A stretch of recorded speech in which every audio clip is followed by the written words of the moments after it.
We are starting a new challenge run here, playing as the Garthimi. These are the bug boys of Songs of Six. We'll go over all the different races as we go. I don't want to data dump in the beginning, but essentially the plan here is to build a massive town. We're starting right down here, De Schlachthof. We are going to conquer the whole world. We're going to slaughter everybody except for bugs. We'll probably enslave a decent amount of people. We're going to go down the Geneva Convention checklist and tick off as many of those as we can get. But we got to start off humble beginnings with 10 people or 10 bugs, and we'll have to work our way up. So we'll start with a warehouse over here. The reason we start with a warehouse is because we need to put our stuff away. Everything rots when it sits outside twice as fast. And literally everything rots. Wood, stone, everything rots. Food in particular rots really fast, so we need to get our food off the floor and into a storage bin. There we go. We got our storage facility. We are starting with probably a bunch of fish and meat. We got to have room for our wood and stone, obviously, so we can have access to that and build easier. We do start the game with a handful of rations. These things decay very slowly, though. 5% per year compared to meat, which decays at 10 times the rate. 50% per year. So we're going to disallow our people from eating anything except for the things that we're going to be pulling out. So fish from the water and then meat from the animals. But that means we need to get some meat. So we're going to hunt up here in the north. There's some bugs we can hunt. These guys have a decent amount of meat on them. We'll get 2 bugs for now, and then we'll just keep slaughtering them as we go. We'll probably pull some fish from the ocean first. Then we'll transition into farming. We'll create our own bug farms and all that. But let's not get too ahead of ourselves. Let's get all this woodcut things put back in storage and the bugs slaughtered. And you can see they chop them up, put all the meat in here. And now instead of eating the rations, we're going to eat the meat. So next priority here is to get this stupid thing out of the way. This throne is always in the way, like literally all the time is in the way. So we need to get rid of that. Get rid of this throne room, and then we'll be able to plan out how we're going to set up our town. I'll probably pause the recording in just a sec, and then I want to spend some time kind of organizing and seeing how we want to go about it. But essentially, we have to have a starter town here along the coast because we need to get some food going, get a little bit of population. We're going to go right up to 300. So 300 people. We start off with 10.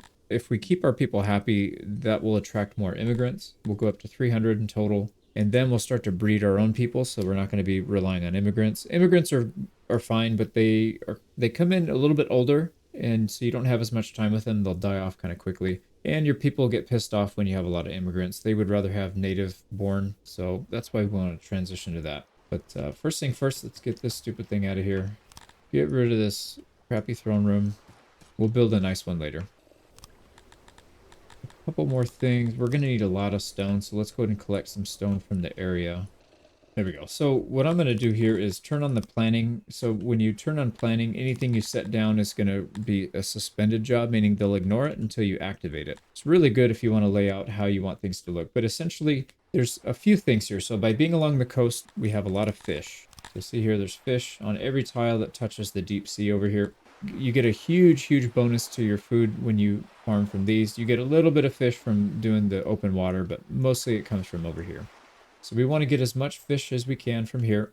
We also need to use the fresh water to water our Balticrawler breeder. So basically these bugs that we're chopping up here, we're going to breed our own in an enclosure. So we need to have them watered to get an extra 20% boost. So the fresh water, you can't use salt water from the sea. You have to use fresh water, which you can see through this one. So all this is the only fresh water we have on the entire map. So we have to be a little bit careful with where we set up our buildings on the outside. We want to save as much room for these farms as we can. And then eventually we need to push our way east into the mountains here. So the Garthimi, the bug boys, love to be in the mountains. They get a huge boost to their happiness by doing that. And also there's a lot of really good resources in here. So there's coal, stone, diamonds, and ore, iron ore. So we need to get in there to get access to all those things. So essentially And then the other thing I forgot to mention is we've got clay here as well. So two giant vats of clay right here. So we need to harvest that at some point. So that's kind of the gist of how we're going to set up our town. We'll probably fill the middle here with food slash infrastructure. We'll have a lot of bugs living in here and then commuting to work. We'll have a little bit of seaside population working the fisheries and then also getting a lot of this clay. We'll have slaves to help us because the bugs are really bad at certain activities, which, like I said, we'll talk about all this stuff, but we need slaves to fill the gaps for those things that we're not good at. So why don't we go ahead and start mapping some of this out. Here we go. So our Baltic crawler breeders are going to take up a huge amount of land. There's 8 of them right here. And we put a little gap in between the two because what we're going to do is we'll put some pumps here at the water. It's going to pump fresh water through a canal and it's going to go right between these two.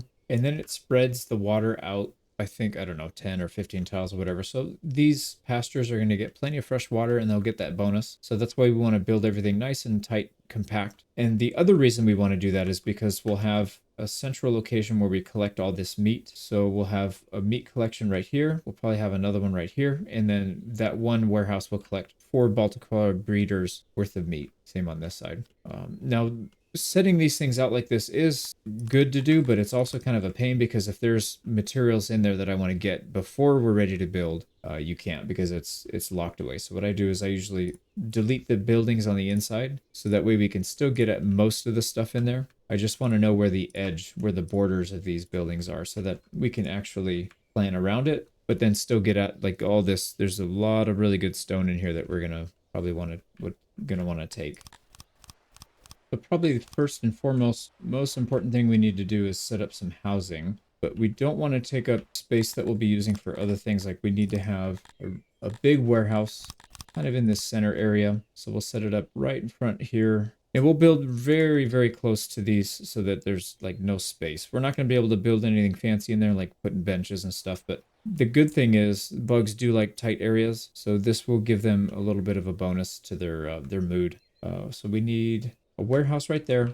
Let's start planning out some other things. So we're going to want a warehouse up here in between these as well, just specifically for all of this clay that we'll have. So let's go ahead and get one up here. And I'm thinking somewhere in the middle here on the water, we can just fill in the water. That's not that big of a deal. So there we go. We'll have access to both of these.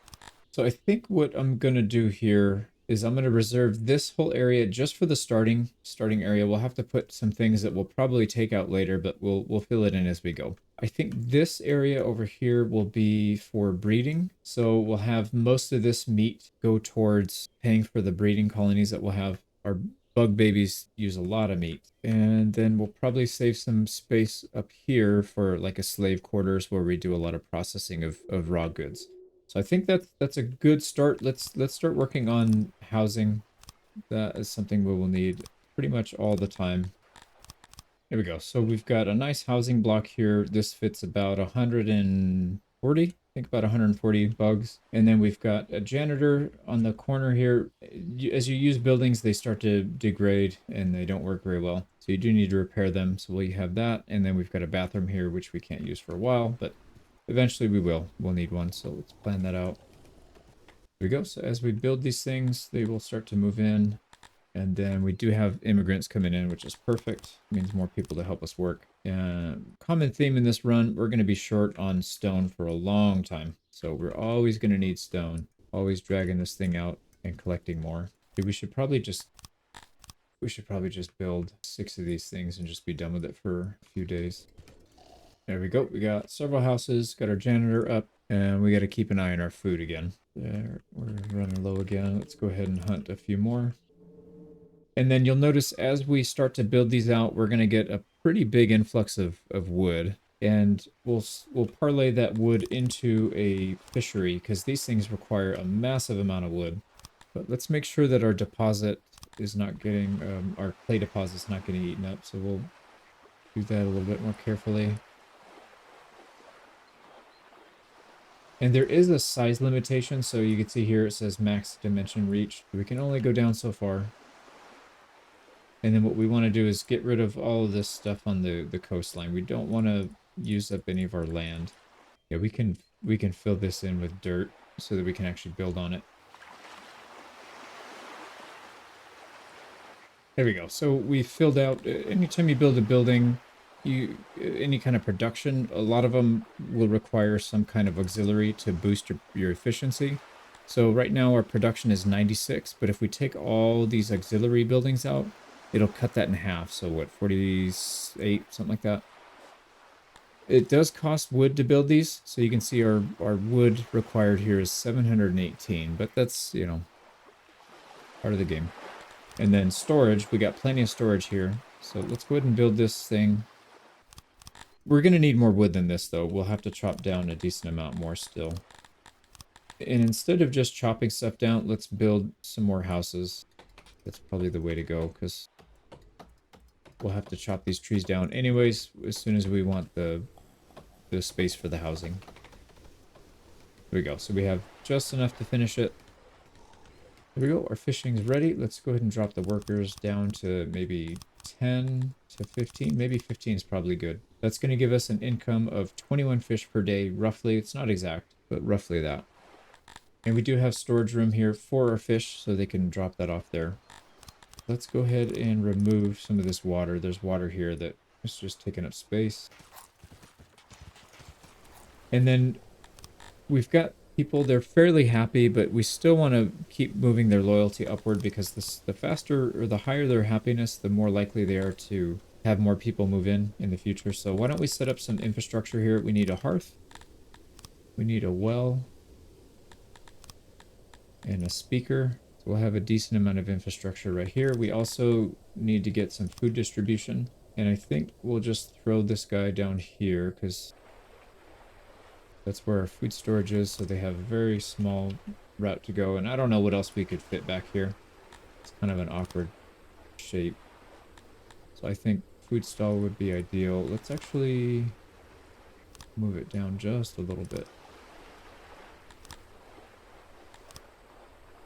Perfect. So now anytime they want food, they got to come here to buy it. But like I said, it's right next to the warehouse that's holding the food, so they don't have to go far. And we do not want to eat anything but fish and meat, so we're going to disallow everything else. We'll probably add things as we get slaves, because different races will want to eat different things. But for now, we'll keep it as this. That looks pretty good. Let's finish building our infrastructure. And you can see here we got a drought. That actually doesn't mean anything because we don't have farms yet. Never mind. And at this point, we mostly exhausted everything we can build here without having to have furniture. So we do need to start making furniture soon. I think that might be our next goal here. So down here under our carpenter, we can build one of these. I've already pre-built a decent amount of these, but at some point we're probably going to have to customize them. Yeah, this is actually a pretty good spot for it right here. We'll build this right here. The only problem is we want to expand in the future. Let's give it just a little bit more space like that. That way we can have at least one tile between here and there. There we go. Okay, and then we have a temporary wood storage right here, but that won't always be the case. We'll probably have to move that somewhere, but at least we'll have access. The carpenter will have quick access to it. Now, I don't mind building stuff like this. We're going to move this later, but at least we'll have the same shape. All we need to do in the future is delete the interior and then rebuild it with something else. So I can literally come in here in my pre-built ones or just build one from scratch. But if you see here, our hatchery, so this is where all the babies come from. Once we're done with the furniture from this spot, we can just pop in here, delete the interior, click this, and then we just turn it into a hatchery. Very, very simple. So I like kind of making it modular like this. It makes it easier to work with in the future. All right, we are once again out of rocks. Let's go grab some rocks. And our neighbor decided to give us some jewelry here and some cash. So we'll take it. We need to add some space for jewelry here so we can actually put it and not have it just sit on the floor. Now, jewelry decays very slow, negative 0.5 per year. I think that's, oh, it's not quite as good as gems still. Yeah, it's not bad. We'll probably just end up selling it. And speaking of selling, we should have already sold some of the stuff that we have here. So we start off with grain, which we don't need, and animals, which we will need soon, but not yet. And the problem if we just let it sit is that it decays. So it's better to turn it into some cash now. There we go. So we'll sell all that stuff off, make some money. And if we want to spend that money, we could, well, let's wait till we get our money. We'll have to sell the jewelry to these people as well. And then we'll buy some stuff that we need. All right, we need a little bit more wood, so let's go ahead and start some more housing. There we go. Our workshop's done, and we need to cut the workers back to maybe 15 or so. That should be good. Now, Garthini, the bugs are terrible at manufacturing stuff. You can see here the species is giving us a 0.6 bonus. That's bad. So it basically means if you're 1.0, it means you're at normal efficiency. If you put a certain amount of work in, you get 100% of that. This means we're only getting 60% of our work output. So if we would normally produce 10, now we're only producing 6 because bugs are just not good at making stuff like that. So this is one of those industries that we will need to outsource at some point, but we obviously don't have the means yet for that. So for now, we'll just have to put up with the bad production, the low production numbers. And we're starting to run out of food, so why don't we go hunt and we'll increase the amount of people working in the fishery here. That should help. We're starting to get some furniture in. We need 9 furniture to finish this bathroom here. Why don't we go ahead and activate that because we do have exactly 9. And while we're at it, let's just finish the rest of these houses. Just get it done with. We have room for 38 more people, but that won't last too long. We'll need the houses anyway, so let's just speed that up. And as we get our population to grow, we're going to feed some people into this industry because we are going to need a lot of furniture in the beginning. There's a lot of buildings that we want to build that require furniture. And the good thing about that is we have a lot of forest that we're cutting down, so we need to get rid of the wood anyways, otherwise it's going to decay on the floor. So you can see here, 30% per year if it sits on the floor and only 15% per year if it's in storage. So every time we build something or we convert it into furniture, we're pulling more wood off the floor. And it'll last longer. Not really a big deal if you look at how many trees we have on this map. It's actually quite good. So not that big of a deal, but you know, something to keep in mind. We're leveling up. Every time you reach a certain population milestone, you get access to new buildings. So at 25 population, we got access to the laboratory, and it increases our immigration amount. At 40, we got import-export depot and more immigration. At 75, we get more buildings for law, you know, keeping your people in check. We're not going to build too many of those things just yet, though. Usually that's kind of like a mid-game thing. We just let people break the law, and there's not much we can do about it. But we'll also build a market. We're not going to supply the market with anything, but just by it being present, they'll get a happiness boost. Planned out our first clay pit construction. It needs 68 furniture, which we don't have anywhere near that enough. So we'll probably hold off on that, but this should be good for a while. I think we'll hold on to the jewelry. There's nothing that we really need to sell and get, so I think we'll just hang on to that for a little bit. Let's go hunt some more bugs and get these things built. Oh boy, we got a slaver coming our way. We don't really have much need for slaves at this point. I don't know if it's really worth it, to be honest, but they are a lot cheaper. They're basically half price if you buy them from this random event that pops up, and sometimes you can not get it for like 10-15 years. So I am tempted to buy them, but man, it's just not the right time. Let's just pass. It's fine. I don't think we'll be worried too much about money in this run. We should be in pretty good shape. Another thing we can start building now that we have our furniture up and running is a training ground. This is really good. It's going to allow us to produce troops, and we'll need troops to defend against raids and then also eventually go out and conquer the world. But it's an expensive building and it takes people out of the labor pool, so that's not 100% sold on that just yet. But that, and also we need a laboratory, so probably the laboratory would make more sense for now. So let's go ahead and do that. Actually, we're not going to build a huge one. Let's just get one that should hold us over for a while. That also requires a pretty good amount of furniture, which we don't have enough yet, but maybe by the time we're done clearing it, we will. And then we should be able to fit one more ball in here. Yeah, we can. And then eventually in the future, we could either keep that or we can combine it into one long structure and then get a little more efficiency out of it, but we'll see. But we already went over 100 people and we're what, 2 years in? Yeah, 2 years, coming up on 3. That's not too bad. Before 3 years, 100 people before 3 years is not bad. And we need to cut back on our science here. Let's go to maybe 10 people total. We don't need a ton of science in the beginning. There's a couple things that we want to unlock here, but you can see the science tree is massive.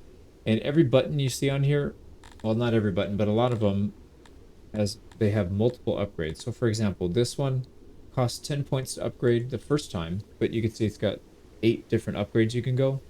Each time you upgrade it, the subsequent ones get more expensive. So yeah, research is very, very expensive, but also super important. So we'll need to get quite a few things done here.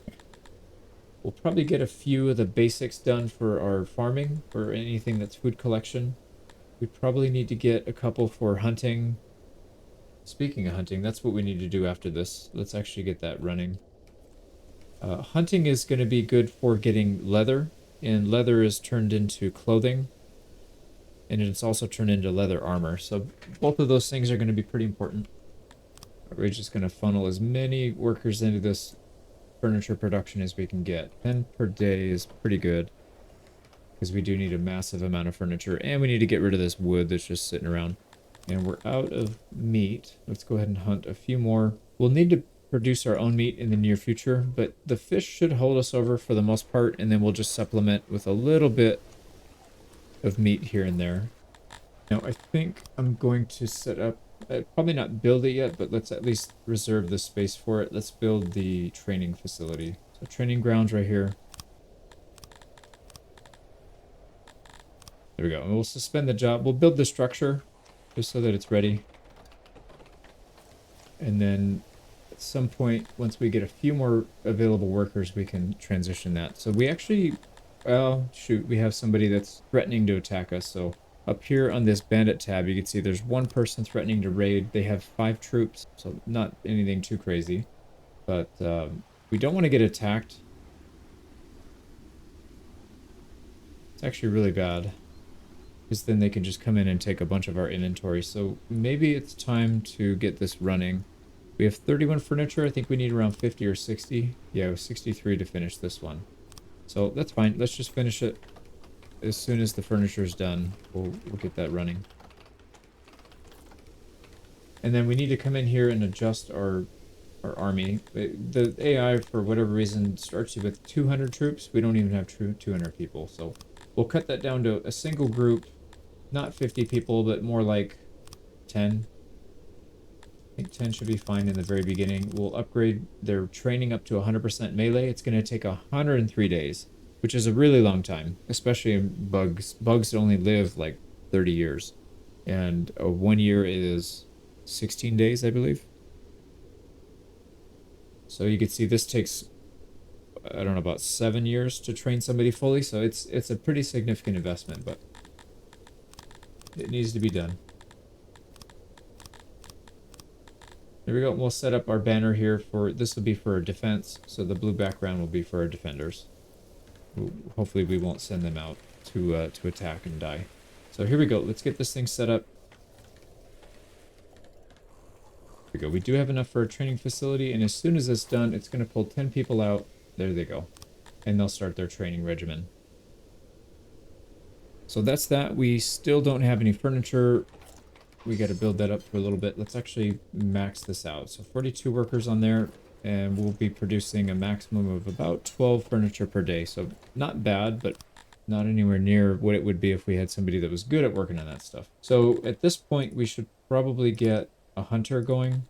Now the hunter is going to provide us with leather, and then we need to turn that leather into, right here, turn that into a tailor shop, and then the tailor shop's going to turn it into actual goods. So let's make sure we're not using up our groundwater. We're going to have to put it at some funky angles here, I think. There we go. So we have our hunter. It's going to require 17 furniture, and the tailor is going to be 60. Let's go ahead and pause the tailor here first, because we don't need that yet. We need to get the hunters up and running first. And then we should probably get some storage down here at some point, but maybe not yet. Yeah, we are just burning through meat so fast. Let's keep chopping these guys up. There's a lot of them here, and there's other animals we can eat as well, so it's not that big of a deal. But you want to, in my experience, it's good to delay producing meat as long as you can, because you can just get it for free on the map. It only takes a second. So that allows you to get your other industries jump started. We hit 140 population. We can make ration maker and army supply depot. We're not going to do either of those for a while, so not a big deal. The one we're really looking forward to is, pull this up. We really want to get to 300. So at 220, you do get one noble, which is nice. Nobles are used to boost specific industries, whatever one you want to boost. But at 300, we get +4 nobility. So we'll have 5 total between these two levels. Any industry you put it in, it doubles the production output. So if we're, let's say we're producing 40 fish right now, if we have a noble watching this industry, it'll go up to 80 with no extra labor. So it's really important to get up to 300 people as soon as you can, which is why we're allowing immigration. We just want to push to that number, and then we'll scale it back at that point, and then do homegrown people. So here we go. We got our hunter almost ready. We're out of housing. We do need to build some more houses here. There we go. So the hunter workshop, there's 2 things you can bring back. You can bring back meat, which we don't need, or you can bring back leather, which we do need because we don't have any. There's nothing that we produce here that produces leather, so that'll be the only way between that and trade. Now, it would probably be a good idea to get some housing here. So let's work on that. We have just enough space to get housing for another 100 people in here. There we go. No more homeless. And then in the future, if we need to move these things, we can deconstruct it, move it south, and then just extend this housing project over here to get more housing. We can combine these so that there's more utility. Get rid of some of these corners that are not very efficient, but we need it right now because obviously we don't want to have one giant carpentry thing. There, we got plenty of housing now. We got 60 furniture. We need 60 for this, so this is perfect. Let's go ahead and start this one. And I don't think we need a big warehouse for this. This is just going to be, I don't know about temporary, but it's not going to be a high volume warehouse. We're just going to have mostly just the clothing and stuff here. So let's make something small so it doesn't take up too much of this space. Also, I just realized this thing is mud walls. We do not want mud walls. One of the problems that I run into a lot when I use that prefab one, like if I save a building outline, it just automatically defaults to this. Yeah, happens all the time. Not a big deal though. We'll just take it down and we'll build the correct building here. So stone, Taylor, and we had it right there. All right, now leather, let's go ahead and go 15. We'll go, okay, let's go 10. We don't need that many. 10 clothing, and then whatever's left we can go to leather armor. That's perfect. But like I said, in the beginning, we're only going to be worrying about clothing. We are just constantly out of rock. Stone. We need a lot of stone. Let's go ahead and start working on some deposits down here. There, our tailor's done. We need to get these numbers to match. So this one is producing 13 per day, almost 14. We don't want to have employees in here that aren't really getting utilized. So let's get this down. Yeah, 12 is good. So 7 workers in there is perfect. And we'll start producing clothing. That'll keep them better insulated from the environment, and it makes them happier. So that'll work. Okay, so what else do we need? I think we need to start working on, or let's put a few more people on research actually. A lot of spare labor. We'll go up to 20 total on that. A few more on fish. One thing we haven't built yet is a shrine. So religious shrine. There's 4 different gods that you can create shrines to. The bugs generally go for Eminion, and then a little tiny bit for Shmalor. Very small amount though, only 7%. So Eminion, and what we can do is we can limit them on the religion. We can limit it so that they are only allowed to worship this one. And then when we put our religious temples down, the shrines, we only need a single one. We don't have to worry about spreading ourselves thin with a bunch of different kinds. Overthrown again. I'm gonna just get it out of the way. There's a perfect spot right here for the shrine to Eminion. We'll build that. Get that out of this little corner, and then we'll build the shrine right here. There we go. So we got religion covered, food. We've got a market. Yeah, we've got just about everything we need for the early game, anyways. And our clothing's starting to come in nicely. And unfortunately, clothing decays at 10 per year, whereas leather decays at 5% per year. So it's twice as fast to decay. So what we might end up trying to do is just match roughly what the equipped is. So if you look right here, equipped, we're equipping 2.67 clothing per day. So we can reduce this down a little bit so that we're maybe producing just a little bit more than we need. So 5 per day, and we're using 2.5. Yeah, so maybe we just get close to double that. And then that'll allow us to keep most of our inventory in leather, which will decay at half the rate. So we can keep more of that. The last thing that we need, I think, would be the clay pit. Let's go ahead and get that going. It's 68 furniture. We have 67, so perfect. Just about enough for that. Let's also activate this storage right here, and then we can start working on collecting clay. Now this one, we're only going to hold clay for now. And then obviously we'll turn that into pottery at some point, so we'll allow those two. But we'll probably leave this one mostly open. Maybe we'll use it for more than one thing. But we will need a lot of room for pottery because you can see how much clay is here. So we can really extract a lot. Right, there's no way we need that many people collecting clay. We just need a little bit.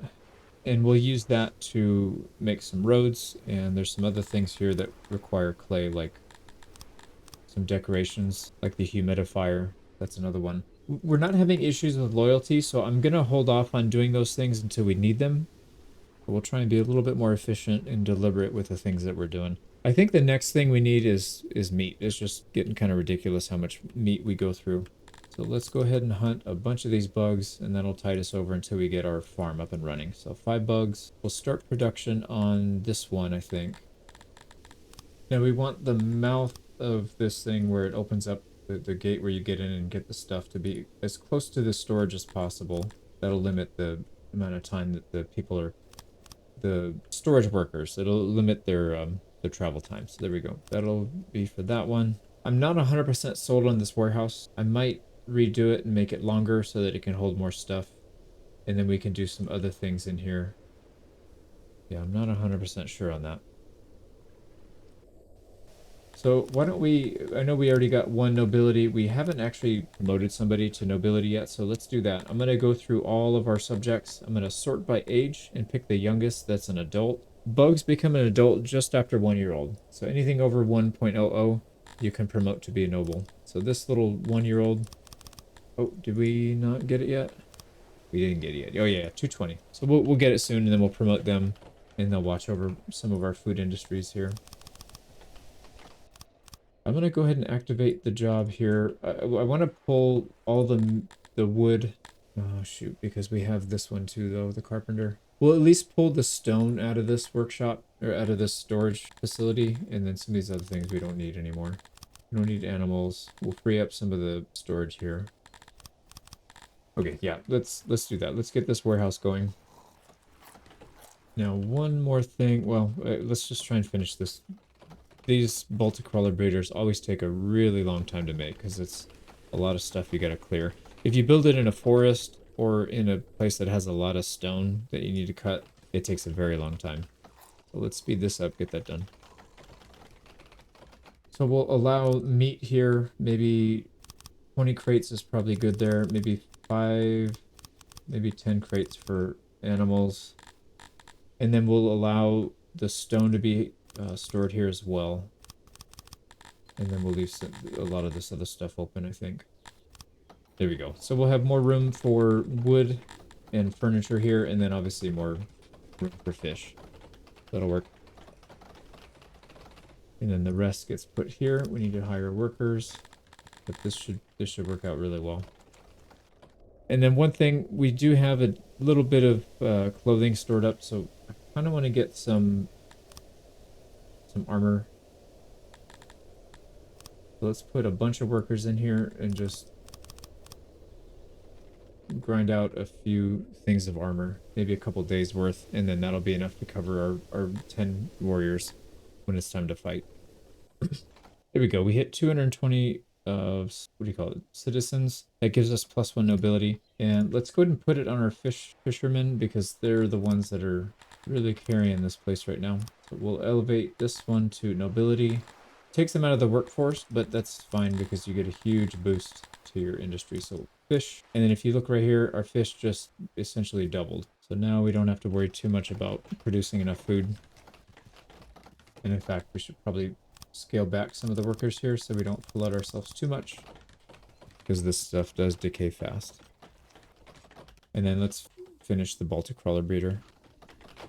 We're going to need about 24 animals here, so let's go ahead and trade for that.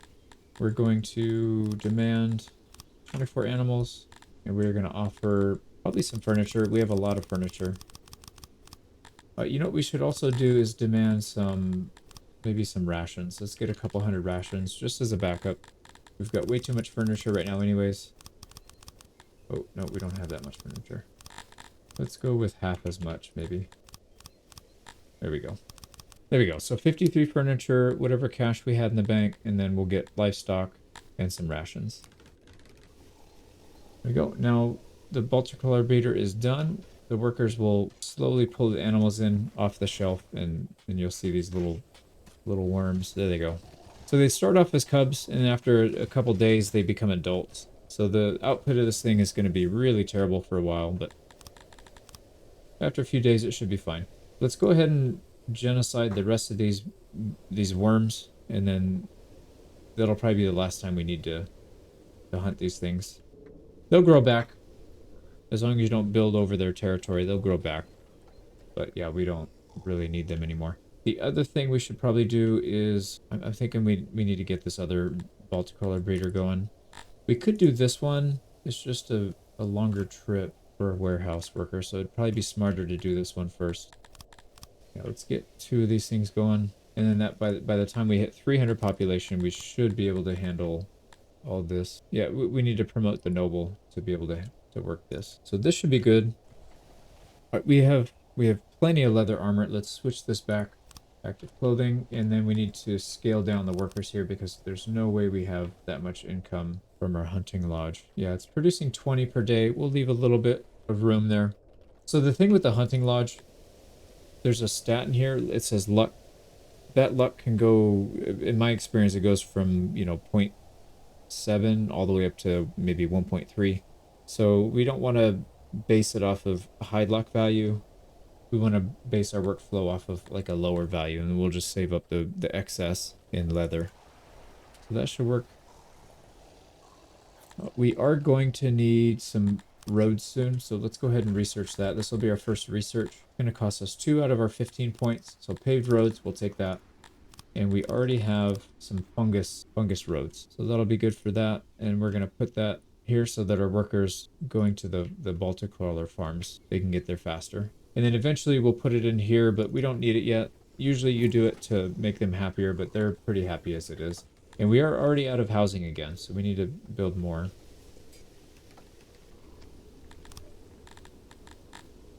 And I kind of like the shape of this. I don't mind just copying this one.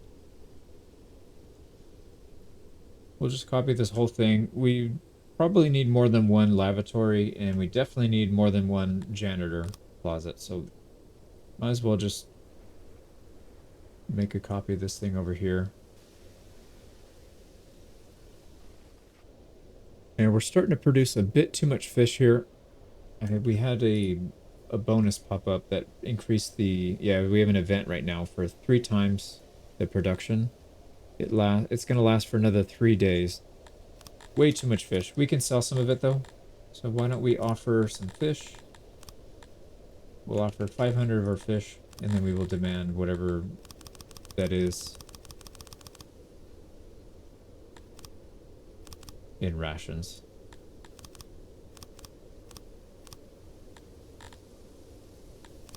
There we go. So 500 fish for 112 rations. We'll take it. Like I said, that fish is going to rot anyways. no way we can eat through that much. All right, we got our housing set up, so another janitor, another lavatory. We just need to finish this Balticrawler breeder up here. Let's speed that up. We have so much labor. All right, we need to do something about that. So let's, when you have excess labor, you can either put it into your military or put it into your lab. That's usually what I default to. So we'll put 10 more people in the lab. That'll be close to 10%. And then let's increase our training to 20 soldiers. That'll suck up another 10. And then we need 16 for this when that's up and running. We could probably use a few more on clay because this stuff doesn't really decay fast. 5% per year, so that's fine. And we're also hitting the cap on our fish again, so let's go ahead and trade that off. And this time we'll take some animals. We'll take 15 animals. All right, we're going to hunt the pigs. Now these pigs will fight back, so we're probably going to lose some people. It's very likely somebody's going to get headbutted and killed. Oh, we got lucky. We got them all. Now the pigs will give us a little bit of leather as well. So we're running short on leather. So not only will we get the meat from them, but we'll also get that. And you can see here, we just got a nice little influx of it. And the fishing event is over. We still have enough to cover, and you can see the spoilage rate's pretty high. It's 25% of our consume. So we don't want to have too much excess, but we want to have enough to where if we misjudge, we don't just starve right away. There we go. Our Balticrawler breeder is ready, and we'll start putting animals in there. There we go. And you can see our meat production will go up, but this one produces about 26, so we'll have about 50 something between the two of these. And then when we get a noble watching it, that'll double to a little over 100. Pretty good. Yeah, eventually we're going to need a pottery maker, and I don't know, it probably doesn't make sense to do it right now, actually. Yeah, because we can't sell the pottery for anything. Like, we can sell it, but we can sell other stuff that's worth more. And it doesn't make sense to spam our clay just yet. So I think what I'm going to do here is the final, well, not the final, but another Balticrawler breeder. You just never can go wrong having too much food. If you have too much food, it rots. If you have too little food, you die because you run out of food and starve. So I don't mind being a little bit more conservative than I probably should be. So let's get this one running. That'll suck up some more of our labor as well because we have 83 people, which is just ludicrous. It's too much. Yeah, we need to put more people on things, but like I said, I don't want to go too crazy. Let's actually put another 10 into training. Let's just get 30. That should be fine. Speaking of meat, there's one more thing we can do to supply some meat. Now we don't need a big one. We just need enough to get a couple, but there's a thing called a cannibal shop. So this cannibal thing, yeah, one of the reasons we want a cannibal shop now is because you can see here we've got 2 dead people. They died of disease. We don't have a cemetery to bury them in. So instead we can convert them back into food.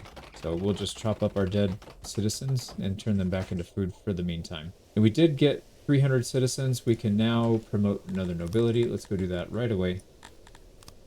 And this person is going to help us with our meat.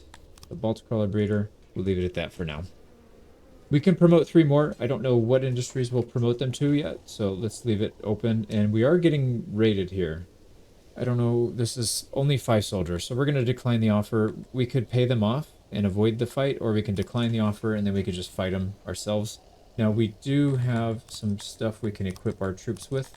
How many do we have available? We have 30. 20 of them are deployable. 10 of them are still being trained, so let's go ahead and equip some leather armor here. That's all we can do. The rest we'll just have to beat them up by hand. So yeah, when it's time to fight, we should be fine. It's going to be a 5 on 20. The other thing, shoot, I forgot. We need to get a stockade so we can eat them when they're done getting pulverized. We'll just build a small one. So stockade is basically like a little jail cell. There we go. Now we can put people in there after battle. And then after we execute them, we will turn them into food. Right now, to be able to do that, we need a scaffold. And this is where we actually do the executing. So we should be able to fit one here, I think. I think we have enough room. There we go. So we'll build a gallows right there, scaffold, whatever. There we go. These guys want to fight. And we're gonna fight them outside if we can. Oh, it's not letting me fight outside. We should be able to fight them outside. Why can we not do that? Not telling me why. Not a big deal. We'll deal with it. Right, and it looks like we're gonna have to wait until the next one. So I'm trying to do these in 5-year chunks. So we just finished 5 years. And at the end of each 5-year, we'll do a quick recap. So we basically did everything up to this point, obviously, because we started with a tiny little hut and 10 people. And then we've been able to build quite a bit of housing, a lot of infrastructure. We've got our basic infrastructure down. Industries are ready to go. At this point, it's more important to talk about what we're going to do moving forward. So we need to continue to expand our population, but we're going to do so by breeding our own. As of right now, most of our people are not native, they're immigrants. And we want to get that the other way around. We want them to be native so that they can live longer, and then also we don't piss people off because nobody wants immigrants. We're going to push our way to the east and try and get through here. I think we should be able to do this in the next 5 years. Get into the mountains, maybe not start mining it, but at least push through so that we can expand there. We probably need to expand our food operations, and we'll continue to research and do all that. So I think the main thing is just to get breeding, push to the east, and then we'll start recruiting our first slaves here, I think, in the next year or two. So that should be it for the first 5 years. Let's start by putting a hatchery right here. I don't really like this location because there's a lot of wasted space, so we'll probably end up rebuilding this. But I don't want to build a big one right now because it's going to use up a lot of resources. Let's just put this thing down. We'll put it kind of in the middle so we can't build anything else around it. And then what we'll do is we'll just reshape it. We'll probably get rid of this thing, move this somewhere else, and then just make this so that it takes up more space when we need more babies. All right, so that'll work, and I think we need to start working on getting into the mountain. So let's build just a single file road, I guess. Actually, no, we have a lot. We have a lot of clay. Let's just do it. Yep, that looks good. And then over here, we're kind of far away from our town, so we need to build some kind of temporary shelter. Not shelter, but basically some stuff to keep our people from dying. So if it gets too hot or too cold, we get a well and a hearth. And then we also need a janitor. That's just to keep all the roads and stuff from getting all damaged. There we go.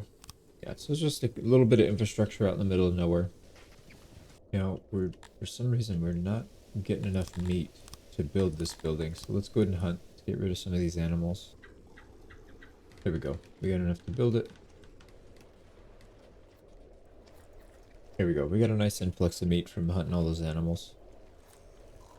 Now we need to stay ahead of our meat. So it says we're net positive plus 48, but I don't know that I buy that. It was quite a bit less. So we'll probably start building this one soon. So we'll have 4 of these. Alright, so that is just about to the mountain, and we need to get this running. This takes a very long time. So if they have another way to get in, they can start working from the backside and you'll do it twice as fast. The closest way to get in is way down here. And it looks like there is actually a clear path to get in. But oh, wait a second. Yeah, it's blocked right here. It's blocked right here. So we could try and have some help from this side and then break in from here. But the problem is they're going to have to run all the way over here. And then usually what'll happen is they'll starve to death, or they'll get too hot and die because there's nothing over here. We'd have to build some infrastructure down here, which I don't really want to do. We'll just wait. We'll be patient with it. We got plenty of things we could do otherwise. Now, our capacity here is 42. So that means we can make 42 babies per year from here, because it takes a full year to go from larva to child to an adult. So 42 per year. It'll slow down our immigration. I think our immigration was going faster than that, so we'll grow a little bit slower, but we can build more hatcheries, or we can make this one bigger, so that's not really that big of a deal. But I think for now we'll keep it nice and steady. All right, let's spend a little bit of research. I know that we can spend a single research point and double the output of our hunting. Not double, but 50%, so that's pretty good. Second point's going to cost 5 points. I don't know if that's worth it, but the first point is definitely worth it. Same thing here with some of these. It's only 2 points to get the first upgrade to output. The fishing gives us 9%. The Baltic crawler breeder gives us 14%. So this one is much more worth it than this one, but they're both still pretty good. Yeah, let's do that.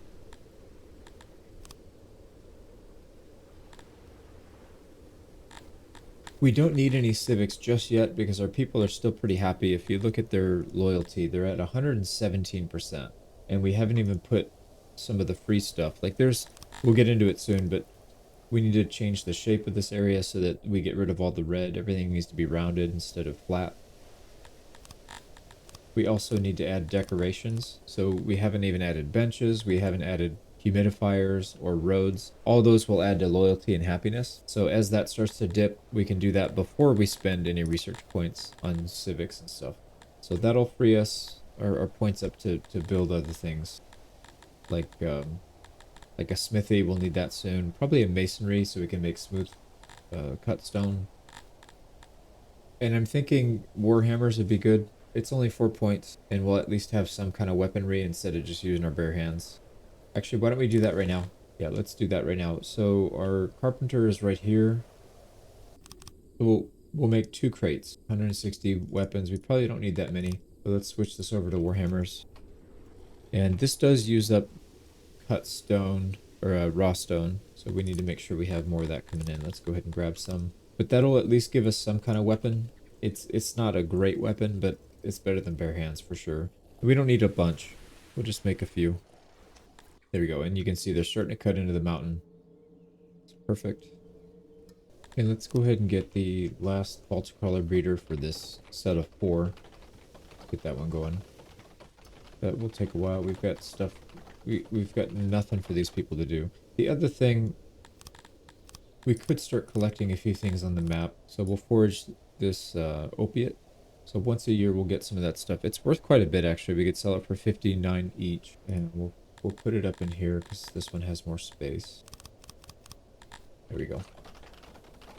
Oh, we have a prisoner. I didn't realize that. So up here at the top, this law thing will tell you how many prisoners you have. The reason he's just sitting there not doing anything is we need to either manually tell him what to do, or we set up a law across the board. So for right now, Garthemi, anybody that gets caught for a crime is getting executed immediately. And the reason for that is it'll increase the law that we have and then make people less likely to commit a crime. So there you go. Being executed, so he's on the chopping block, and there goes his head. He just got splatted. And the cool thing about that is he's going to get taken in here to the butcher shop.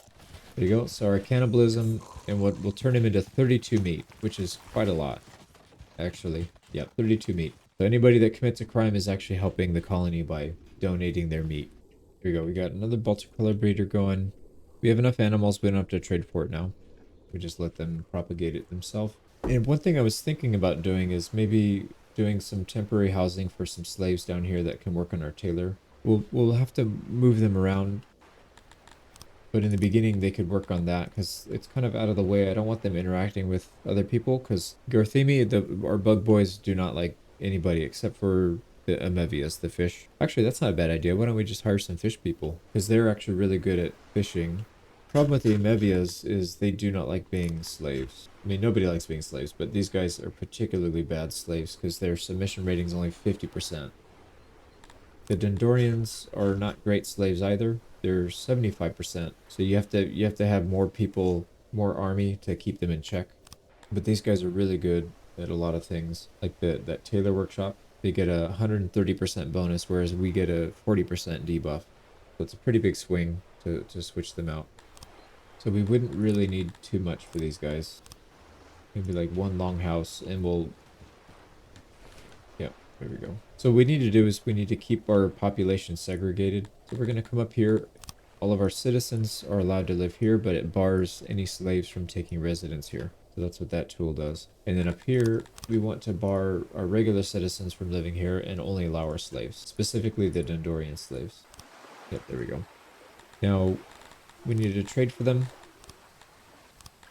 Let's start small. Let's go with like maybe 3 or 4. 4's probably fine. And then we need to get rid of some resources. We have these rings, this jewelry that we haven't used yet. Let's get rid of all of that. Still not enough. We can get rid of some of our warhammers. No, let's get rid of our furniture instead, actually, because we need to switch back to producing furniture anyways. So we're going to give up 54 furniture, 16 jewelry, and we'll get back 4 slaves. And you'll see this number pop up right here as soon as they come in. There we go. 4 slaves. And you can see our submission rating is going to go all the way up to 134. We only have 4 slaves versus our 300 main population, so that's probably why. And then priorities, we want to set our work priorities for the slaves. We don't want them doing any of this stuff. So we turn down their work priorities for everything. I don't want them doing busy work, odd jobbers, construction. I just want them to work in the manufacturing. So we'll turn everything off.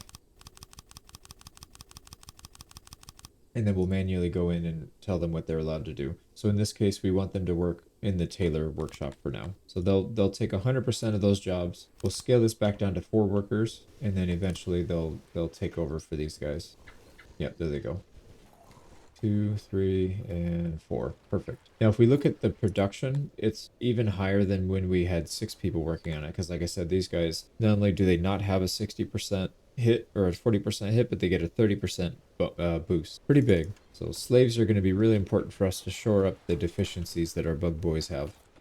We are starting to run low on furniture and we have too many warhammers. Let's switch this back. And speaking of which, we have a lot of clothing. Let's go ahead and switch this to the armor. We need to produce a bunch of armor, and then that'll chew up some of our leather. So that'll be good. All right, so we're good here. We've got our Garthemi running. We're starting to burrow our way through the mountains. We've got extra meat to help with the expansion. I think we're in a pretty good place here. We might want to start working on adding to this other side, these 4 hatcheries right here. And then we can start building some housing over here for something more specific. I kind of want to get rid of this hatchery. Actually, I don't like this location. I think we'd be better off maybe keeping this. We could do a lot of pottery making in this area. Yeah, I think we need to get the hatchery out of here. This is going to get a little bit too crowded. I want to delete this as well, this cannibal thing, and then we'll build something more appropriate for this area. Like I said, it's not too far from the warehouse for making pottery, so we could easily turn that into a pottery. Although that's not really that good of an idea either, because it's kind of far from this warehouse. I think we could make a big pottery building right here, and that would do really well. So what would we build here then? I still like the idea of making the hatcheries right here. Maybe what I'll do is I'll just get rid of this cannibal, and I'll extend this hatchery. We'll just make it use up more of the space, so we can make it bigger. Maybe that's what we'll do. Let's take 2 more slaves. We'll get rid of our livestock. They're just sitting there doing nothing anyways. Yeah, so a couple more slaves. As soon as they get here, we'll increase the tailor. There we go. And we're starting to run out of housing again, so we need to expand it. I think we'll expand on this side. And I'm going to build some pottery right here just as a placeholder. I don't actually want the pottery to be there, but I do want to get the spacing right so that we can make sure we have room. And then we need to get some housing up here. So we'll get another 120 people worth of housing up here. There we go, that should help. Now, there we go. So our people are starting to come of age now. What I'd like to do is expand this. Yeah, let's get rid of this stupid cannibal building. We're going to rebuild it somewhere else, but this is just so out of place. So delete this room. Let's get rid of all the excess walls. There. And then what we'll do is we'll just expand this. So I think what we'll try to do is connect them internally right here. We'll build some doorways so they have access directly to the storage from there. And we'll leave some space here because there's some other civic buildings that we'll want to build at some point. But I think what we should probably do is just a couple indents.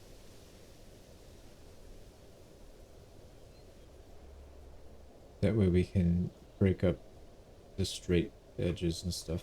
So let's do a couple of these. And what we can do is we can increase the breeding rate here Let's actually... It's really hard to design buildings with all these stupid jagged edges. So what I'll probably end up doing is just manually making them. We'll just make some on the outside with some dents and stuff. That should be fine. Now we're not going to go for the maximum size just yet. We don't, because we want to keep our population growth kind of in check. So we'll increase this up to 91, I think, and we'll stop there. We can expand it later. We'll still have a pass-through right here. And then for the humidifiers, we're just going to plop them down randomly, because we'll end up replacing them anyways. And then we need to make sure we don't have any yellow. And then we'll redo all that later at some point as well. So here we go. We'll do a nice expansion here. Let's get some doors. Okay, so we'll run with that. That's going to use up a lot of resources, but we have a lot. This should be fine. Here we go. So big, ugly square, but like I said, we can round off the edges at some point if we need to, or just add. We can build our own little spikes here with structures like this, like that, but we'll deal with that later. Yeah, if we look at the shape, yeah, it's all red all around. The other thing is you can get your roundness from the opposite side, and then you just need little pieces here and there to get rid of the hard edge, and then the roundness will propagate from this side. So we could do that as well. All right, here we go. So it's looking really good. Yeah, that looks really good. So we're gonna have up to 91. Yeah, capacity is 91. We can only make 83 babies right now with our current population, so this will grow with time as well, so that's good. But you could see we could fit a lot more in here. We could probably fit not quite double, but close to it. Oh, we're gonna need more workers in here too. What does it say?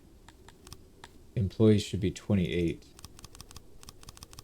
Let's just put it in there right now, even though I know we don't need that many yet, but I'm gonna forget. And if we look at our shape, you could see it starts to do those 4+ signs, maybe every 2. Let's test it and just see what that looks like. Yeah, see, it breaks up a lot of it. Not all of it, but a lot of it. So if we go all the way down and get rid of it, we should be fine. So you can actually still have square buildings and still get roundness. You just need to kind of mix it up a little bit. There you go. Now you can see right here, we're missing a big chunk in the middle. So that's when we would probably want to add little spikes like this, maybe. See if that helps. Yep, there it goes. Look at that. Now it's all perfectly round. And we don't have to add it all the way up and down, with just a little bit here and there. There we go. Get rid of all that. And then we can get some roundness from this side. So the way roundness works is you have to have 5 consecutive squares in a row. So like if you count from back here, and doorways don't count. So the walls, so 1, 2, 3, 4, 5. This 5th one completes this little snake. That's why you could see this one is 1, 2, 3, 4, 5. So that's why this works and these do not, because this is only 1, 2, 3. It's only 3 in a row that snake out like that. So that's why I build these houses like this, because then you get the roundness just kind of naturally. Yeah, so we've got some work to do in here, but like I said, I don't want to spend too much time messing with it because our people aren't unhappy right now, so it doesn't make that big of a difference. But there we go. We got roundness even with our square, ugly building. You know, I wonder, what if we... No. I was going to say we could probably build this Baltic crawler breeder and have the gate right here so that they can go from here to this storage. Problem is these ones would have a really long route to go over there. So I think it's probably best just to separate these two. So this side will be funded here. We'll build another one on this side. These 4, kind of like a mirror image, but instead of all these buildings, we'll have different kinds of buildings over here. Also, we need to build some faster roads here so they can get to it. There we go. Yeah, forgot about that. Here we go. I'm gonna rebuild this cannibal structure, and I'm just gonna put it on the end of this residential area. It's not all that close to the warehouse for food storage, but it's probably not that big of a deal. Or you know what I could do is I could convert one of these, like the janitor. We can spread the janitor out even further. Just convert this into cannibal and put the janitor right here. Actually, maybe that's a better idea. Why don't we do that? Or the bathroom even. Yeah, because these bathrooms are like right next to each other. So let's go ahead and delete this bathroom. We'll rebuild it right here. We'll rebuild it right there, and then we will take this spot over with the cannibal shop. There we go. We'll rebuild it right there then. That way it's directly across the street from the warehouse. It doesn't take up any extra space. And we spread our laboratories out so that we have wider coverage. There we go. And these bandits are not really coming in. I realized on the messages, this last one, they retreated. They invaded and they immediately retreated. So I guess as long as we keep our military strong enough, they won't bother us. We don't need the money from them. You do get a pretty big bounty when you defeat them, but you know, we've got all this stuff to sell. We can't even spend it on anything anyway, so it doesn't really matter if they attack or not. And we have a lot of meat. We need to get rid of some of it. So let's get rid of like 600. And then we're going to transfer that into rations and the opiates. These things don't really help us right now. There we go. So we'll pick up 254 rations. There we go. That looks much better. So we got a decent emergency fund. Also, when we go to attack, we're going to need a lot of these. You can see even with almost 500, we're only losing 1.5 per day due to spoilage. So it's not bad at all. All right, we're more than halfway through the mountain, so we'll start that up soon. We need to get some infrastructure for that, actually. So why don't we build some meat production over here, and then we need to expand our fish. Although I think we're doing okay, but yeah, when we start to feed more population in the mountains, we're gonna need more. So why don't we just preemptively do that? Let's put 10 more on the fish, and then we should probably build another fishery just to get it ready. There we go. We'll get another fishery set up back here. And then we can reclaim some of this water. I wanted to have a little bit of extra land back here, so we'll reclaim that. There we go. So we're not going to have too many people working back here, but we have the expansion ready to go once we start to build up our population over here. And we're going to need to pull quite a few fish from here, I think. Transport it over here so these people can eat. And that brings up another good point. So this carpenter is not really in a good spot. There's not a whole lot of trees around. We're gonna eat up all these trees by putting roads down, so they won't have close access to it. But like I said, this one was temporary anyways. I knew we were gonna recycle that at some point. So we'll probably delete that. We'll get rid of the wood from here. Wood, furniture, and weapons. And then we'll increase the fish storage here. And then we'll start building over here. The question is, do we need a second row of these hatcheries right here? Or not the hatcheries, sorry, the Baltic crawler breeders. Because for the most part, we need to do them in pairs so that we use our water efficiently. So we'll have water running up the middle of this. And if we have two over here, we need to have a center point for it to get pulled from as well. But if we do another row here, we're going to have to eat into our mountain to use them, so I don't know if that's really worth it. The other thing, we could build the Baltic crawler breeders inside the mountain too, because they do get a bonus for being inside the mountain. Yeah, why don't let's just keep it to a single row, and then we'll figure out what to do after that. So that means we need to start working on building these then. We'll get one specifically to feed the people in the mountains. We'll actually build two. We'll get these two going. There we go. So we'll get these two going. We'll have to build some infrastructure over here. A little bit of housing. I don't know what we'll build in here. We need to get our slave quarters going soon as well. Maybe we can move the carpentry. Yeah, we could probably move the carpentry over here now. We'll also get our storage. Oops. We'll also get our storage going right here. Our people are starting to not get happy here, so we need to figure out what's going on. So our immigrant numbers are going down, which should increase as our native population goes up. We don't have any humidifiers, which is definitely making a big difference. Our roundness is pretty high, so that's not really a big deal. Yeah, I think we need to start adding humidifiers and a few other things here. The road preference, they don't have roads.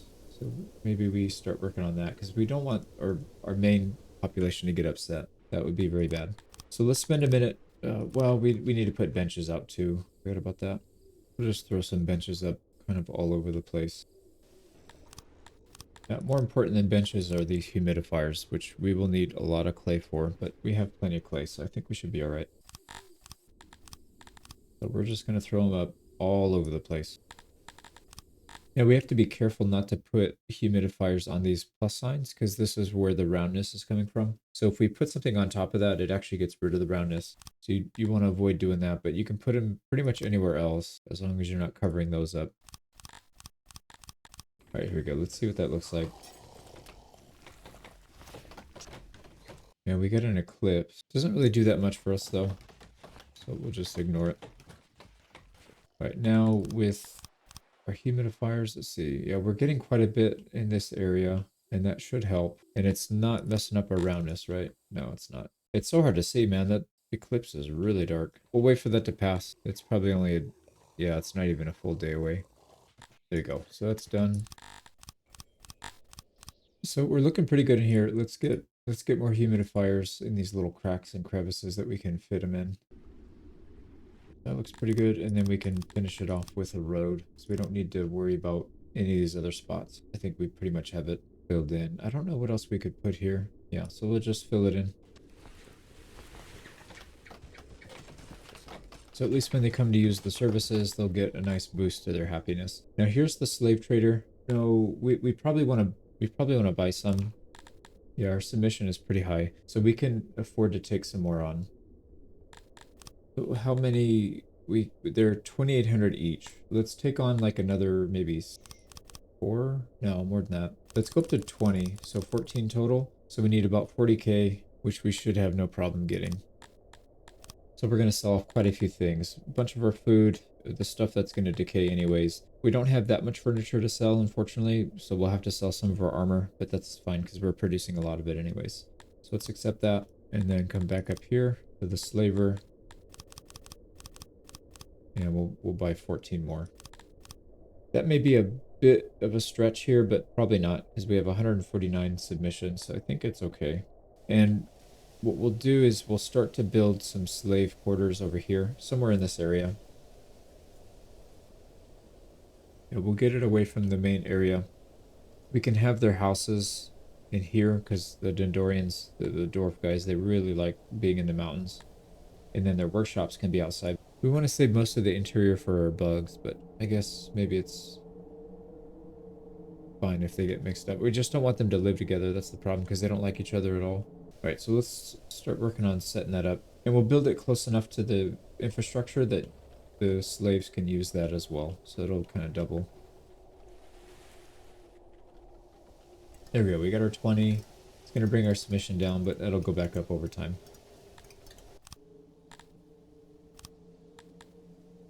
And we'll start with a warehouse, but we're gonna make a square warehouse because these guys, they like stone and they like things to be square. Well, they don't, yeah.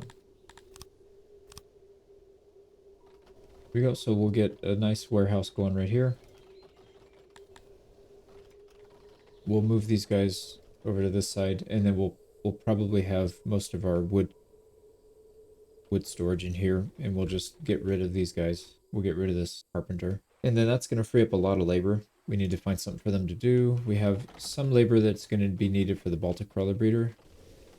We're going to need a lot of labor up here, actually. Yeah, so that's fine. It's okay that we have an excess. That's actually pretty good. And then one thing we need to worry about is our slaves rebelling. So we're going to give them access to whatever they want. I know these guys like wood. They like stone and furniture. So they can have access to all of that. They also like cut stone. We don't have that yet, but we will at some point, and we'll give them access to that. But that should make them happier. Yep, there you can see it's starting to go back up. And we hit 500 people, so there's more nobility. We can't even use the ones that we have. We just have so much. But let's actually boost the industries. Do we have? Yeah, our Baltic color breeder, our meat farms, we have more than 50, so we'll probably need to do something about that. Here we go. Let's go ahead and promote one. And we'll put them in charge of the Baltic Crawler breeder as well. So that way we can get past the 50 cap. So now everybody's getting bonus. And then when we have more people working in here, we're going to be covered up to 300 people total. Yeah, let's speed this up. Okay, I'm going to go ahead and I'm going to pull these guys off of the tailor workshop. Switch this back to clothing, and we'll have the Garthemi take over. We don't need a lot of clothing. Said, yeah, we probably can get away with like 8. Okay, and then we need to move everybody over here. We probably need to start working on increasing our tech. Yeah, why don't we do that? Let's install some entertainment here because we're starting to get some loyalty loss. We need to counteract that with the stage. And I tried to leave a lot of room here. Yeah, looks like we can fit it. I think there's different shapes. Yeah, we can make a long, skinny one if we want. Actually, it'd be perfect if these 3 weren't here. We can move them somewhere else. We'll get it right in the middle, just like that. Alright, so that should provide entertainment for... This thing is a very big radius, like a coverage radius. So it should be good. Also, let's upgrade our troops. We'll go to 40 instead of 30. That should help keep people in line as well. There we go. Our stage is up and running. That should make people quite a bit happier. Yeah, there it goes. We should be good for a little while longer. And then, like I said, we need to put more stuff around to make people happier. We'll worry about that. Storage up here. The warehouse is ready. So let's get somebody working in there. We need to get a lot of wood. And we could upgrade this one with wood and furniture, or we could just make it bigger if we need to in the future. I think we'll leave it the way it is right now. So let's go like 25, 15, and then what's the other thing we were making? We were making warhammers, so let's make room for the warhammers. Alright, so let's go ahead and kick all the wood and warhammers out of this, and the furniture. We'll increase this just for fish, so this storage will be only for fish now. And then we need to make a workshop here for our dwarves. So this is going to be a carpenter. Right, we got a pretty big workshop here, 49 employees. We're not going to have anywhere near that for a while, but we'll have some expansion at least. Yeah, we've got 20 people working, 20 dwarves that we could potentially use. Oh, we got executed. Yeah, we turned them into meat. Okay, we got farmers up here, so this is up and running. We need to get this staff. And we'll leave a few spots open for some other things. You know, we probably need to get some stone over here too. This one has stone. Yeah, we'll get a little bit of stone storage here as well. Alright, there we go. Now we need to fix our priorities here for the dwarves. So we want them to work only in the carpenter shop. We have 20. We'll leave 20 in there. Alright, so that means we need to kick these guys out. So we're going to delete this building. And we'll repurpose it into something else.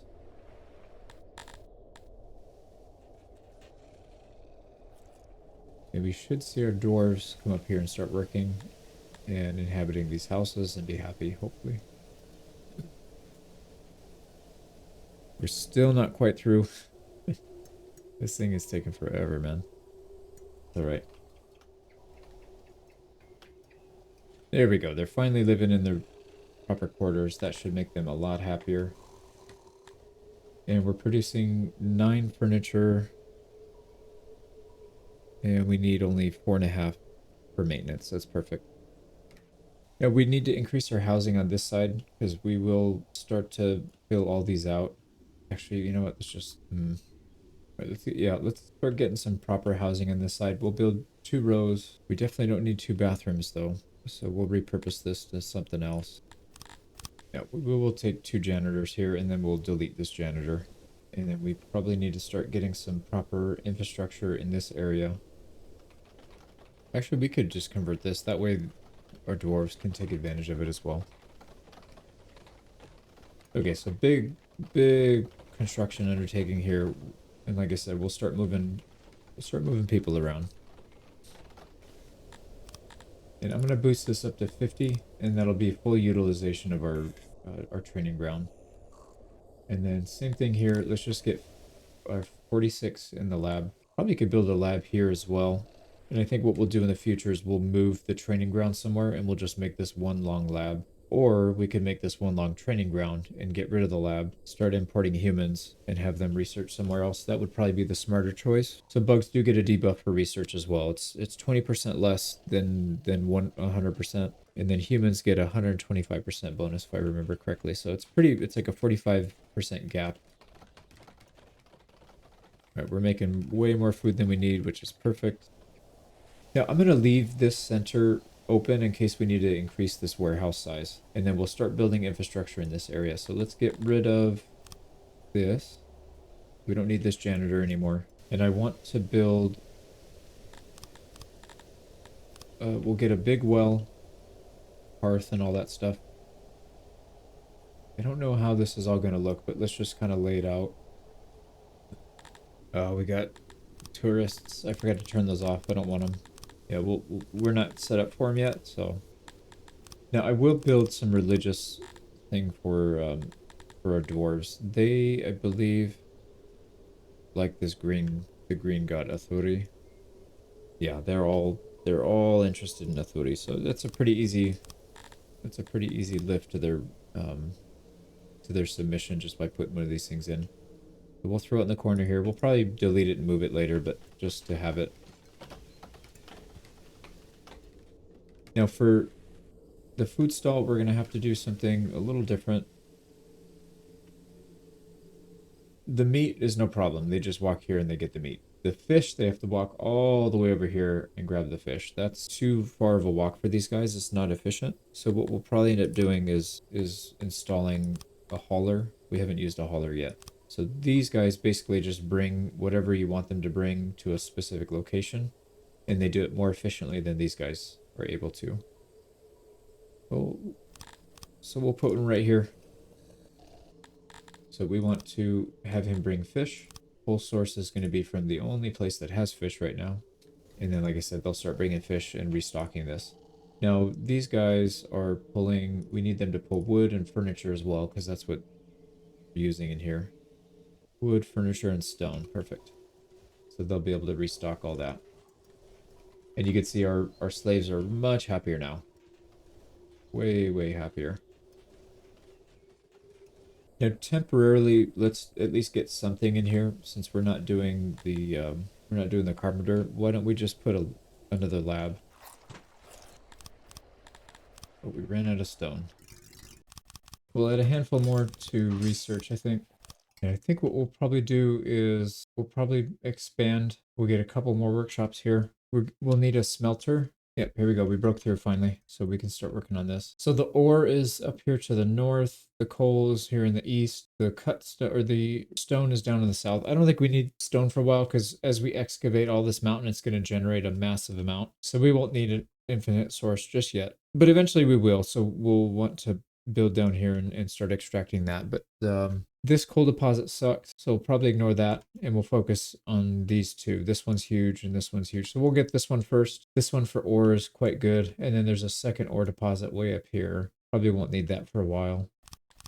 All right, so digging into the mountains and into the deposit. So we'll probably do something like this and then we'll hollow that out so we can build something. And then here we'll probably start with this one. So let's just get a tunnel this way and then we'll need to connect it with this. Yeah, we can just connect it down here like that. There we go. So we'll have a couple of separate paths. Actually, what we should do is keep this center point nice and hollow. We'll have a good path here. Yeah, like that. And then this center point is going to be all logistics and housing. So we'll do something like that. And that means we need to hollow this entire area out. So let's start digging this and then we'll get some housing in here. Now to speed this up a little bit more, let's add some roads so they can get in and out of the tunnels faster. We'll just go right up to the mouth and then maybe we'll add some more roads, like a highway or something, like a highway system.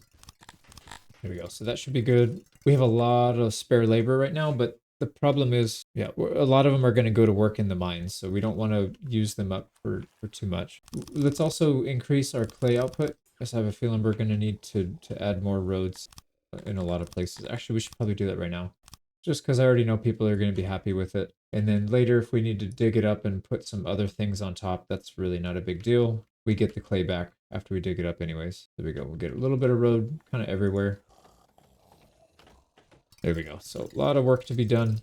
Oh, you know what? We need a lot of clay. We already blew through all of our storage. So let's put a bunch of people on. This is going to increase our maintenance by a lot, but that's fine because we have, if you look at how much clay we have, it's a lot. So we should be able to maintain everything. And then why don't we put, I know we have a well and a hearth in there already. Let's put one over here just temporarily for workers. Make sure they don't die. So we'll just put some temporary ones. There we go.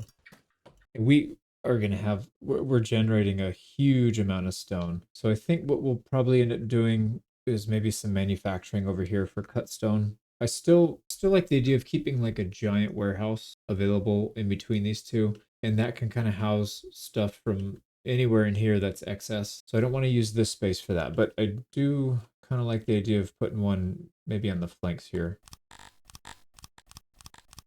Yeah, we do have to research it. We don't have it unlocked yet. Let's do that right now. So masonry, 10 points. We're down to 20, but that's fine. And that means we need to have some storage for the cut stone. So let's do that. Only 400. Yeah, we don't want to produce that much. So if you look at cut stone, it decays at 5% per year. Regular stone is 0.5 per year. So we don't want to hold too much in cut stone. I'd rather convert it over as we need it because it's 10 times slower to decay. There we go. Looks like our roads are all done and we are starting to build back up some clay deposit. We'll get a little bit of a buffer there. Oh shoot, I forgot we need metal for this. We're going to produce our own metal soon, but we don't quite have it yet. So why don't we have, we'll create a little bit of storage here and then we'll go buy some. There you go. We'll get rid of some of our meat because we have way too much. And our fish are actually not keeping up. So we do need to put some more fishermen on. There we go. And you know what? I think our fishermen could probably benefit from another noble. We're barely at 55. Yeah, maybe not yet. Maybe not yet. Now for cut stone, we probably only need to have like 4 or 5 on here. Let's see what 5 looks like. Yeah, it produces 3 per day. That's probably more than we'll need for a long time. And in terms of maintenance on metal, it's 0.2 per, so it uses 1 every 5 days. We got plenty of metal in stock. And we're coming up on the end of the next 5 years, so I would like to get this going, but yeah, it's going to take a while to cut all these tunnels out. So I think what we'll do instead is let's just focus on getting the infrastructure down. And we do want to save a little bit of space here so that we're not using up, these gems are actually pretty high quality, but the problem is we don't need it yet. I don't want to spend research on it. We don't need the money. We could sell other things, so we'll do that at some point. But for sure, we'll need a good janitor site, so let's get that lined up. We don't want to take over our road here, so let's leave a little bit of space there. So we'll get room for 200 people in here. We need to make a little more space here for our bathroom. Yeah, I'm going to promote another noble for the fishery, because those are just super important. Let's make sure we get the full bonus on both of those. There we go. Now we're getting a decent amount of fish income. Now, the thing with the meat, this thing, we have 96 employees and we're producing 340. This one has 75 employees and it's barely producing 200. So I think our meat is more efficient of an industry, but we still need both. All right, we are in the first day of spring, year 11. So we just finished our next set of 5 years. Let's do a quick recap and then we'll close this out and start the next 5. So we spent quite a bit of time getting this middle area set up. We've got our hatchery going, which is producing 91. Yeah, we can produce 91 new citizens per day or per year, which I think is probably a good rate for maybe until we get about 1,000, and then maybe we'll need to double it and go a little bit bigger than that. But we don't want to go too fast, so we'll keep it in check. We increased our industry over here, so we're producing cut stone. We have our dwarf slave quarters over here, so we'll be producing furniture. We'll also be doing some smelting and some smithing in this area soon. We breached the mountain all the way in, and then we're starting to lay out the infrastructure to get to the actual metals. So it's going to take another year or so to hollow all this out, get the infrastructure set up, and then we'll start producing that, hauling it over here, and then producing metals over here, I think is what we'll end up doing. So pretty good progress. I would say a little slower in some areas. I was hoping to get the metal extraction out now, but we're not quite there yet. But we did expand our food production a lot so we can handle the higher population growth, which is good. I think we'll probably want to get more soldiers up soon. Once we get, I think, about 100 people that we can afford to send out, not just 100, we need people to keep our slaves in check and defend against raids. But once we get 100 available people to leave the town, then we can go start conquering those free cities on the outside. And we'll probably go south first. There's a couple here that we can take, but yeah, either one would be fine. And then there's a really small one back in there. But yeah, we'll deal with that later. So I think for the next 5 years, we really need to get our metal working set up. And like I said, we'll get some infrastructure here. We need to develop this area better. There's a few more things we need to get here and probably spend more time on research. I think we need to unlock a few more things. But yeah, that brings up another interesting point, and I haven't quite figured out how to do this yet. So we need to get more slaves, but I don't know if we get more Dendorians, more the dwarfs. Do we start getting humans because they're really good at research? Or do we get Kryptonians because these guys are really easy to keep happy as slaves? They're very easy to control. And the Kryptonians are they're decent at producing certain things. So like the metal smelters, they get 110% bonus, whereas the dwarfs they only get 120%. So it's slightly higher, but these guys are way easier to keep in check. So their submission rating is 125, so 25% more than normal. Whereas the dwarfs, they don't like it at all. So they are 75%. So it's a 50% difference between the two. So even though you get a slight increase to your production, you can have way fewer of them. So it's actually better not to use the dwarfs for processing metal. So we'll probably do that. The other thing is, like I mentioned, the humans or whatever, they're kind of middle of the road and everything, but they're really decent at research, 125%, whereas our bugs are only getting 80% right now. So not great, but also not as bad as some of the other industries. So yeah, I gotta kind of balance that out and see what makes the most sense. I'm thinking probably the pigmen, the Kryptonians. These guys are gonna be used for processing the metal. So we'll probably end up doing that, but we'll see. So we are starting year 11 through the next set of 5 years anyways. Let's speed this up. We need to get to all of our ore and whatnot. There we go. So we got these two being built. That'll be a full 8, and we should be able to support our population for quite a while with that. Then I'm also going to make these kind of like a permanent highway, at least for now. Maybe we'll change it later, but I do want to have an increase of speed getting from the mining outfits and then all the way outside. So it'll be like a super highway or whatever you want to call it. We should probably work on getting proper infrastructure in here as well. So we'll start with an oversized hearth. There we go. So we'll get everything. Hearth, well, food stall, market, all that. Probably put a religious temple down here as well.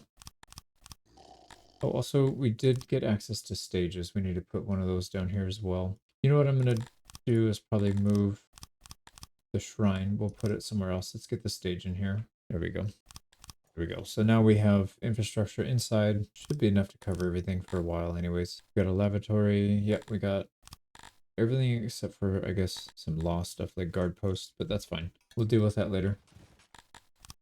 I also want to get an area where the Kryptonians can live, the little pigmen. So Kryptonians and Dendorians, let's see if they actually like each other. I don't think they do. Kryptonians and Dendorians, actually they do. Yeah, so they can live near each other. That's not a big deal. I don't want the Kryptonians inside here though, inside the mountain, because that's valuable real estate. But we will put them kind of close by. And these guys like wood structures. So we'll just get a couple houses here. We can move them later if we need to, but let's at least get something down, and then we'll get our smelter over here. Yeah, metal smelter. This needs to be fairly big. I don't want to have to keep upgrading this a bunch of times. Here's the design we're going with. 42 spaces. That should work. These are ready. Let's turn everything off, though. We don't have anything for them to do anyways. And then these are going to be pigmen only, so we'll kick everybody out. And we need something for them to actually do, so let's finish these two up. This one's ready to go. Let's continue connecting. And I think we'll set it up so that we get at least 50 people in each of these. We also need, not a big one, but we do need some storage here. So let's clear out a spot for a small storage. So 11 by 11. There we go. So we'll get something like that. We got plenty of furniture. This requires 83. Down here, we'll do the same thing. Let's start clearing this out. There you go. So we'll clear that out. We'll get one set up here. And like I said, we should have this up and running very soon. Let's take 10 of the pigmen. It's going to cost us 20k. We have about 7,300. Let's get some more. There we go. So we'll get rid of all of our animals, some meat and some fish. And we'll take 10 slaves and they can just do busy work while we're waiting for this stuff to get finished and dug out. Here we go. And this one is only going to be handling ore. We won't have anything else in here. We got room for 2,000 of it. And then down here, this one's almost ready. Yeah, we're getting there. Okay, here we go. We can start this one. It's all cleared out. So let's get our coal mine. Like I said, we'll get up to about 50 workers worth of a spot. Maybe not, man. This thing is... Yeah, coal needs a lot less labor to get materials out than the ore does. Yeah, there's 50 right there. So that's fine. There we go. So this one's going to take a little bit more furniture to get the same 50, but the production's a lot higher. That's fine. Same thing, we need a warehouse, and we need just a little bit more space. Here we go. This storage is up and ready, and this one is only going to be handling coal. Let's go ahead and put some workers on both of these. Let's do maybe like 20 on this, and then we probably need more on this one. Maybe like 30. And we'll see where that shakes out to.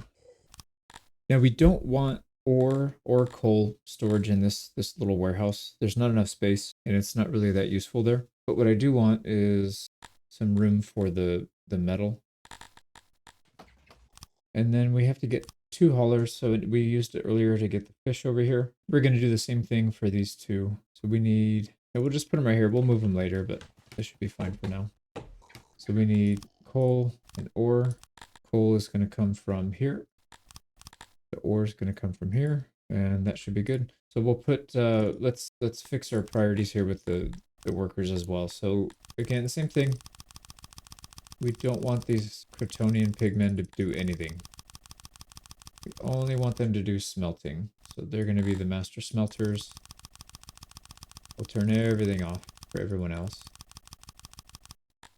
There we go. Everything's off. Only thing they're allowed to do is smelt. And we have, what, 10 of them, I think? So let's put on 10.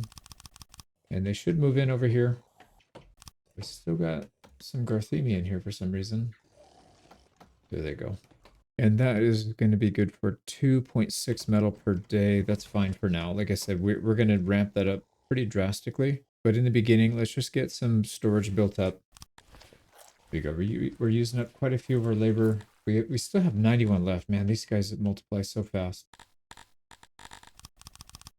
There we go. We're finally done with this. Let's go ahead and get our roads, get those more complete. So that'll go all the way up to there. This one already goes up to the mouth. There we go. So that should speed up that logistics. And then in the future, if we need more, we can do, there's other ways we can transport goods across the map like this.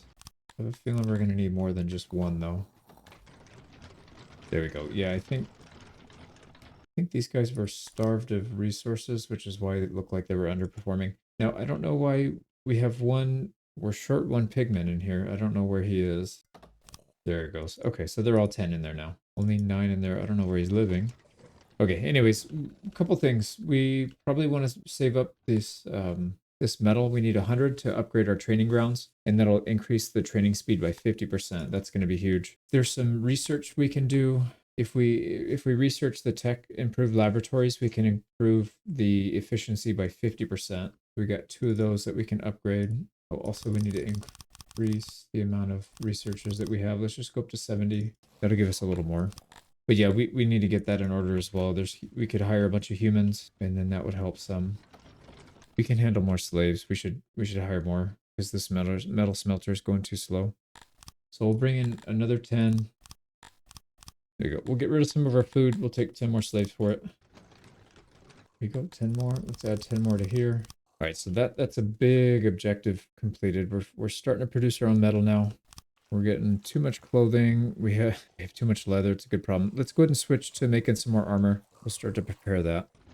One thing we could do now is start to pump water. Now that we have 8 of these things, we'll get a 20% increase in each one. And there's some math to be done there if you want to see if it's worth it or not. But essentially 20%. And it takes 6 workers to pump water through. So for every 2 pumps, you could have just had 1 of these, right? So not quite 12 workers instead of 16, but close enough. So if you get a 20% lift to be more than just 1 extra Baltic crawler breeder, so 52 right? If you add 10% to that, it's another, sorry, 20%. It's basically another like 10 to 12 on each one. And each of these produces 52. So you would need to have 5 of these for it to make sense to get 2 pumps. We have 8. So it obviously makes sense. We would get an actual lift for our labor. We could also upgrade them with metal and then have 2 less workers. So it's even better. But either way, we already know it's going to make sense to do it. So why don't we just start?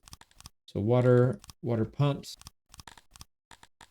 And one thing that we'll want to do is put a culvert here. So the culvert is essentially an underground pipe so that you don't have to put it across your roads. And the reason you want to do that is because when you walk across a water, it slows your people down significantly. So you put a culvert right here, you connect them so that basically essentially you connect underground to get the water there without, you can just walk over the pipe. So that's how that works. We need to get canal down here. So we could just drop it straight down and start pumping from here. And that's probably what we'll end up doing just to keep it simple.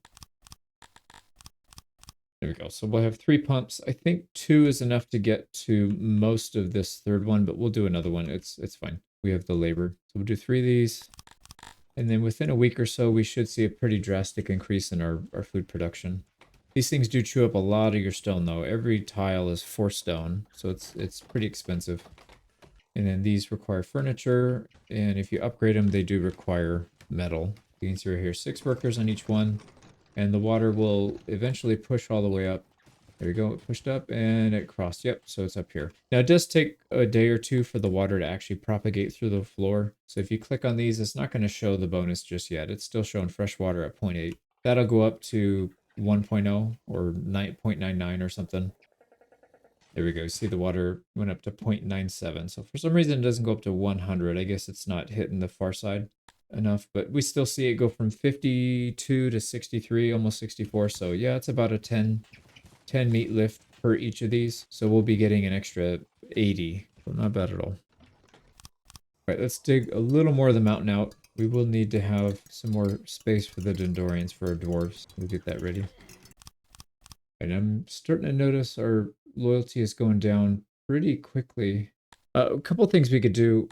We could allow them to have furniture, which is a really big boost, and it doesn't cost us anything extra other than the resources we already have on hand. So let's go ahead and do that. I'm going to increase furniture 2 out of the 4 clay, and then maybe 2 out of the stone. We have a lot of stone. I'm not really worried about it. So let's do that. We'll allow everybody to start furnishing their houses, and that should boost loyalty by quite a bit. We'll probably need to do some other things. Some services in here we need to upgrade so we can get more of the bar. Actually, we can already upgrade the speaker. Oh, we only have 1 speaker for this whole place. That's not good. Yeah, I need to add more over here. Let's go ahead and build it over here then.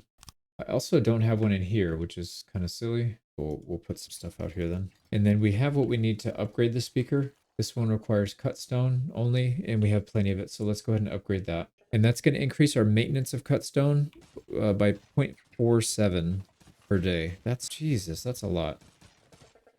Okay, but it is what it is. Let's also upgrade these as they come out. So we'll upgrade that. And then finally this one, upgrade. And then that should, yeah, say our maintenance of cut stone now is at 1.4. So we'll probably want to increase the production here. We only have 5 people on there, so it's really not that big of a deal. Let's go ahead and bump that up to 10.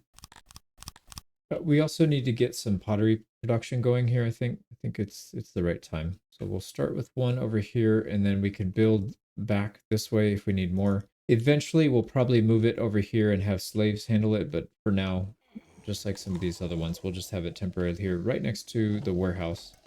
And then we need some of those, we need the pottery to upgrade some things. So like the market needs to be upgraded. That needs pottery. I think we need to increase our furniture production as well. We're just barely keeping up with maintenance, and it's making a bottleneck for future buildings. So let's go ahead and grab, we're starting to get threatened here by some other bandit groups. So this one has 70. Not ideal. We do have some fully trained people here, so that means we can create another group. Why don't we do that? So we'll create another group of 40, also 100% training, and then we can assign them with equipment when we need it. There we go. So now as those spots open up, they'll fill with the new group. So yep, there it goes, back up to 50. So a lot of people, yeah, that's what we need to do. We need to get everybody trained. There you go. We got more Dendorian housing. Let's go ahead and bring in a few more. We'll give up all of our livestock and some other foods so we can get 5 of these guys. They're super expensive, but probably worth it. They do live for a long time. Right, and then we will start to produce pottery. We don't need to make a lot of it, so I'll probably back this off just a little bit. We just need some for a few upgrades. Also, let's upgrade our training ground. So it requires 100 metal. You can see right now our maintenance is almost nothing, minus 0.21. We upgrade this, it goes up to 1.37, so almost 1 metal per day in maintenance just by upgrading that a little more. But pretty important to get the training speed up. Yeah, we're going to need that for sure. I think I'm just going to create a bunch of these things so that when the main group's ready to go, these guys will backfill immediately without us having to micromanage it. And our carpenter's making 14, almost 15 per day. And one thing we can do to make our population a little happier is we can give them extra food rations. We have a lot of excess food right now, so why don't we give them 1.5 rations, see if that helps. And then we'll see what kind of strain that puts. Still manageable, but it gives us an extra about 1.5 fulfillment from that, which is a lot. So I think that's probably worth it. Also, we're still not really using that much clay. 10 per day, we could double that. It'll go to 20, but then our furniture will go up. And then, yeah, we'll do the same thing with the stone. We have infinite stone on this map, so we should be fine. Let's just give everybody the full furnishings, and then that'll keep them happy for a while longer without having to use research. And our slaves are pretty happy. I feel like we need more of the dwarves, the Dendorians. These guys are really good at producing stuff. I feel like that's really our only bottleneck. We can produce a lot more metal. We've got all this industry going on, and fortunately our guys are not very good at it. Let's also increase our cut stone again. I know we can give this to our Dendorian slaves here, and that'll make them quite a bit happier. We're gonna probably get a smithy soon, and that means we'll need more dwarfs. Let's just get more. Everybody seems to be happy so far. So we'll pick up another 5. And we could actually trade metal for it now because we're producing quite a bit. Maybe not. Let's get rid of our food. We have so much of it. There we go. So a lot of food, all of our animals for 5 of these. Man, they're so expensive. All right, no big deal though. We still have a lot of nobles we could assign to. I just don't know where to commit them. And the problem is if you assign them, they have that for life. You can't get rid of them until they die. So I don't really want to commit to that because I don't know which industry we're going to need to put them on. We already have too much labor as it is and not really a whole lot of good places for them to go. I think it's probably research. And we got a slaver. Exactly what we don't need. Okay, we just bought a bunch and our submission kind of went down below 100, so we'll wait for a little bit. That's fine. Like I said, money's really not a concern at this point. It's just growing in such a way that we don't collapse. And you can see our native population is coming in nicely. We're at 0.6, so 60%. And we get a big wave of young subjects right here. And then all the old farts, they're kind of getting pushed out, and as they die off, the graph will look nice and smooth like that. But I've noticed a lot of people are getting sick, which isn't a big deal because we're producing so many. If they get sick and die, we just make more. The only problem is our slaves. I noticed some of the slaves were getting sick too. I don't really want them to die because they're pretty expensive. But let's go ahead and put some. We'll put some attention into our research. So we have 2 fully maxed out laboratories, so 92 people total. We can boost that up even further by upgrading. So this one right here allows us to upgrade with metal. I think that's what we'll probably do here. So we'll take that. It's a 50% increase, so it's pretty good. We have plenty of metal. 92 for that one. We need to wait for the second one. That increases our maintenance to 2.4, which is still not that bad. And in a couple days, we'll be able to upgrade the second one. There we go. Both of them are upgraded, and you'll see our technology points are just going to shoot through the roof because it's a 50% boost. Yep, there we go. There, so our maintenance on metal is 3.5. Yeah, we can't just upgrade everything. We're going to be very deliberate with what we upgrade now. Right, let's make some more hammers here. I think we've got a decent amount of furniture. Let's get a few more of these things so we can make sure we got enough to equip our troops when we get attacked. And then some of the basic stuff up here we can do. Refined taste, that'll upgrade all of our food stalls. We can upgrade posh relief, that's for the bathrooms. Or kind of some low-hanging fruit. We could probably get the hospital as well. That'll keep our people alive, and it'll make them happier too. It's not really a bad thing. It's just Do we want to spend the innovation? Because man, it's hard to generate these points. Yeah, let's just do those two for now. And we'll upgrade all the markets. Sorry, all the food stalls. There we go. So it's going to take 28 furniture and 14 pottery. So that will increase our pottery maintenance, but we have plenty. 1, 2, 3, get all three of those. And then the other one was the bathrooms. We have 3 bathrooms as well. This one requires wood, furniture, and pottery. So again, it's going to increase the maintenance of all of those. But you can see our loyalty is already up at 110%. We still have other things we can do as well. Haven't really put humidifiers and some other things. And back to furniture because we are completely out and we have a pretty high maintenance. For some reason, our fish don't seem to be keeping up. I keep adding more and more people, and it just like the consumption seems to go up with the increased production. So something a little funky is going on there. We'll probably need more. We'll probably need another fishing. Actually, yeah, let's just get it set up right now. All right, we'll get another one of these set up. I don't know if we need to build another warehouse, or if they'll probably just increase their labor pool to accommodate, but it's a little bit of a walk to get there. Let's see what they do. Also, there's not much we can really fit down here. I'm just gonna put some housing. We'll just put as much as we can without using up the space down here. Yeah, we don't want to take up the fresh water. There we go. We'll get a decent amount of housing right here, and that'll help. I have a feeling we're going to need a lot of labor down here. There we go. And we don't need all the fishermen on there. Let's just put like maybe 10 just to get it going. One of our dwarfs died. Let's get one back. Died of disease. And we just chopped them up. Yep, so we... the dwarves turn into meat, cotton, and leather. I think it's actually just leather. Maybe we cut somebody else up. Let's go ahead and start a smithy. So we need to research that. And we'll build probably just kind of a small one. I don't think we need anything too big. There we go. This got room for 29. It's actually pretty good size. And I think in the beginning, we're just going to produce some planks, these little blades. There we go. And we don't want to make tools, and we can already make the warhammer from some other recipes. So let's just do this one. And that's going to take up a... Oh, yeah, we don't need that many people. Let's just do 10. We'll produce like 2 or 3 a day. That's fine. We can grow this slowly. It is going to use up a good chunk of our metal, but we're producing way more than we need anyway, so that should be fine. All right, so we'll start stacking those up. Oh, we're starting to get accidents. So this one happened at one of the farms. Now, we'll eventually need to start burying people, but for now, we'll just turn them into meat. Yep, there it goes. So he'll chop up the body, turn them into meat, no big deal. There seems to be a certain population or time or something where it just like flips all the accidents on, and before that you don't get any, and then after you just get a bunch. So we probably need to get a hospital soon. Anytime we get an accident, there's going to be a handful of people that die and a bunch of people that are bleeding out. And if you don't have a hospital, they'll just die. Yep, here we go. Here's another one. Oh god. It was at our training facility too. So those people take forever to train up, man. That's so stupid. Yeah, I hate that that's a thing, but it is what it is. So a bunch of people are going to bleed out. Like I said, we don't have a hospital. I guess we could build one. Might be too late for them anyways, but yeah, we'll just let them bleed out. There you go. A bunch of people just died.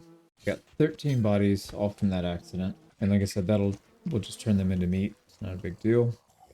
We are on our first day of spring, year 16, so there's another 5 years down. So we expanded our fishery production down here. We've continued to grow some industries. We got pottery, added more housing down here. Most of the work was done over here though. So we've got, not only do we have a carpenter over here now, metal smelter, a smithy. We were able to get all of our mines up and running. So an ore mine and a coal mine, it's not even covering that much. We can produce significantly more than what we're doing right now. Got a good initial setup in here. These people have pretty much everything they need. So not a bad 5 years. It was a little slower than I thought it was going to be though. I'm kind of on the fence with what our next step is going to be, and I think that's why I stalled doing a whole lot of stuff. So I think we should be pushing pretty hard to get our military up and running so we can actually leave and then go attack some settlements. So I think that's what we'll probably push for. We'll have plenty of armor, and then we've got 2 different kinds of weapons. We'll put that to good use. Yeah, I think that'll be the focus for the next 5 years, is getting the military up, and then maybe not attacking yet, but being ready to attack by the end of the 5 years is what I'd like to do. I don't know if it's doable. We may need more time than that, but we'll see. Starting the next set of 5 years. We are 15 years in. I spent quite a bit of time building out some more fisheries. So we got 1, 2, 3 down here. I have them all suspended, so we're not going to build them just quite yet, but I wanted to at least get them ready. I plotted out the other clay pit. This one's going to have 238 workers when we're ready to do that. So move the stockade. Let's see, what else do we do? I started planning down here so we can get to the stone when it's time, just so we don't have to wait for this tunnel to fill out. So I think right now let's just let some time pass. We got a lot of work to do here.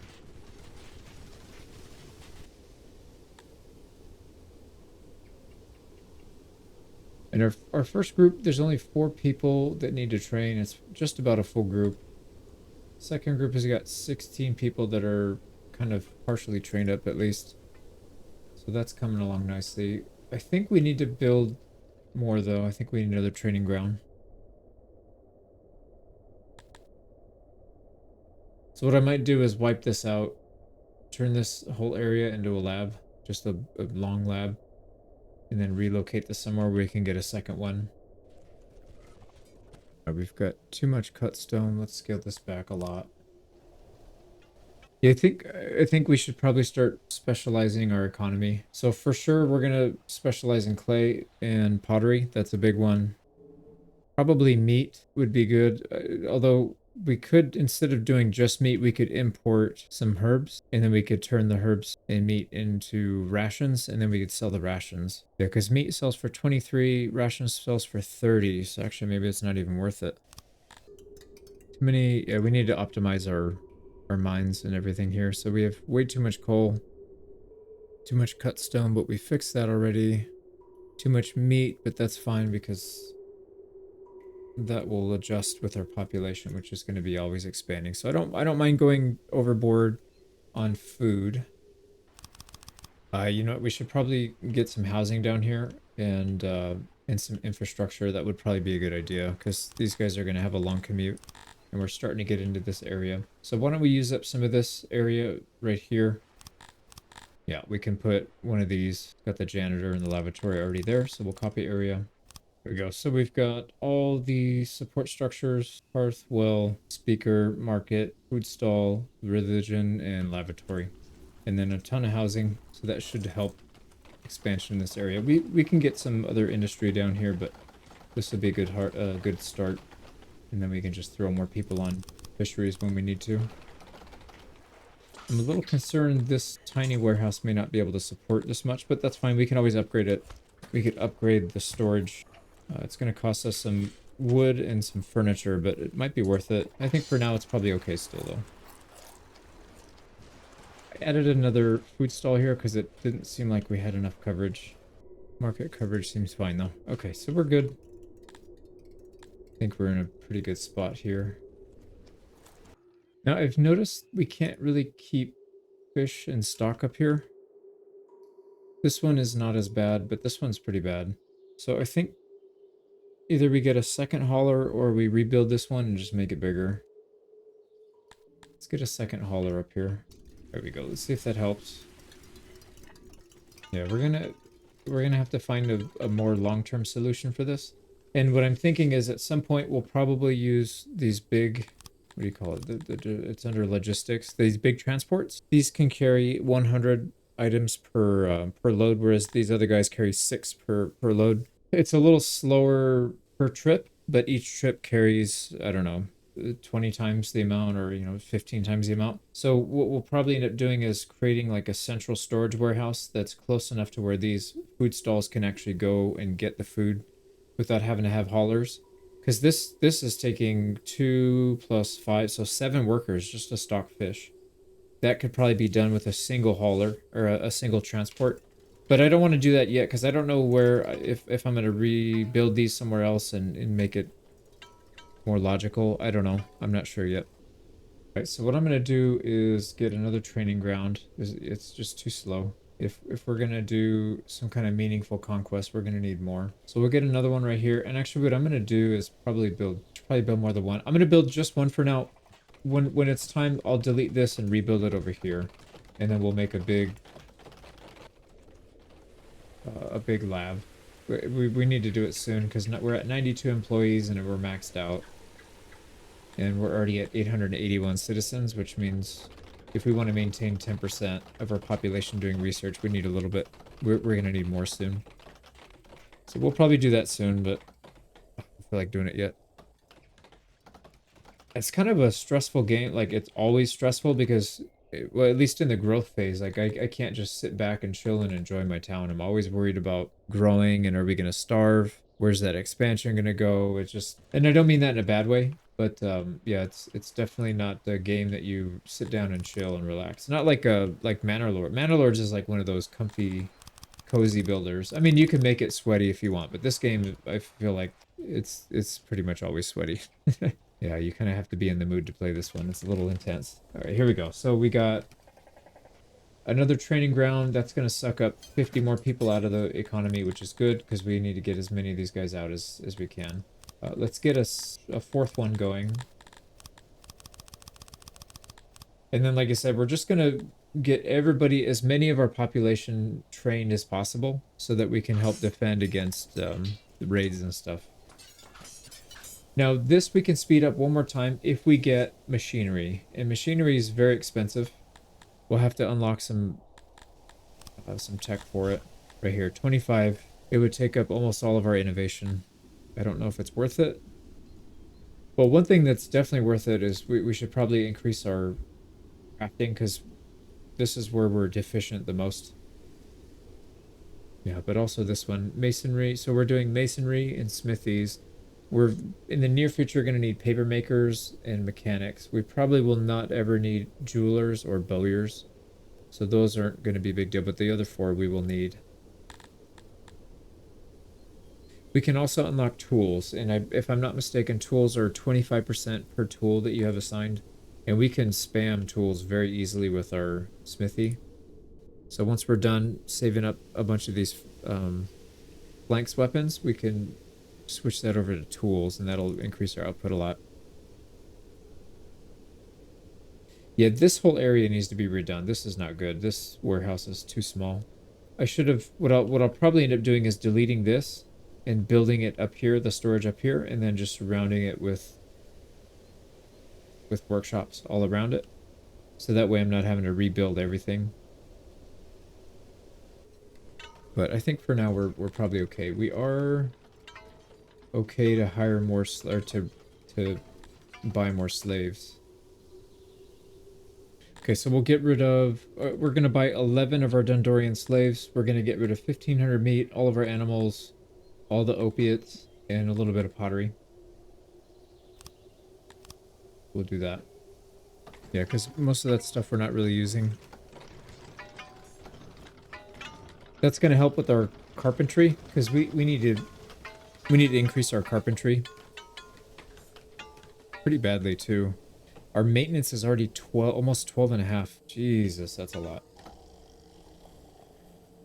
So we should see most of these guys filtering in here. We still have some bugs in there, but that's fine. We can intermix a little bit. And then this is entirely bugs. Whoops. You know what actually I'm going to do?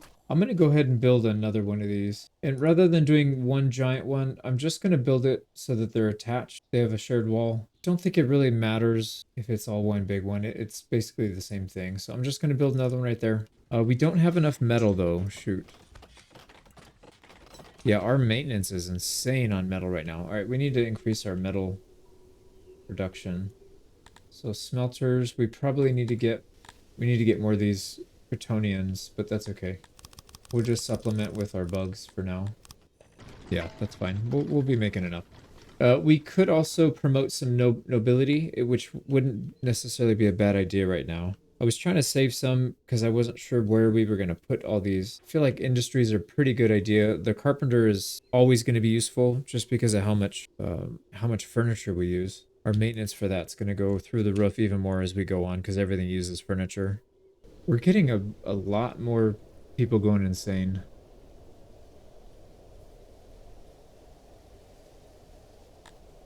Oh man, that's another thing we need to unlock research for. So we need the hospital, the psych ward. So it's going to take all three of these.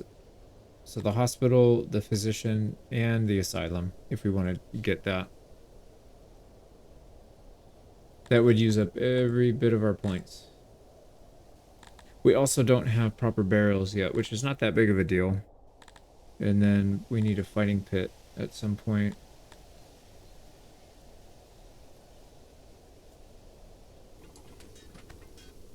Right, let's just finish this up. I'm trying to figure out what we should be selling. I know there's a lot of stuff we could sell. We have a lot of extra materials that we're producing, but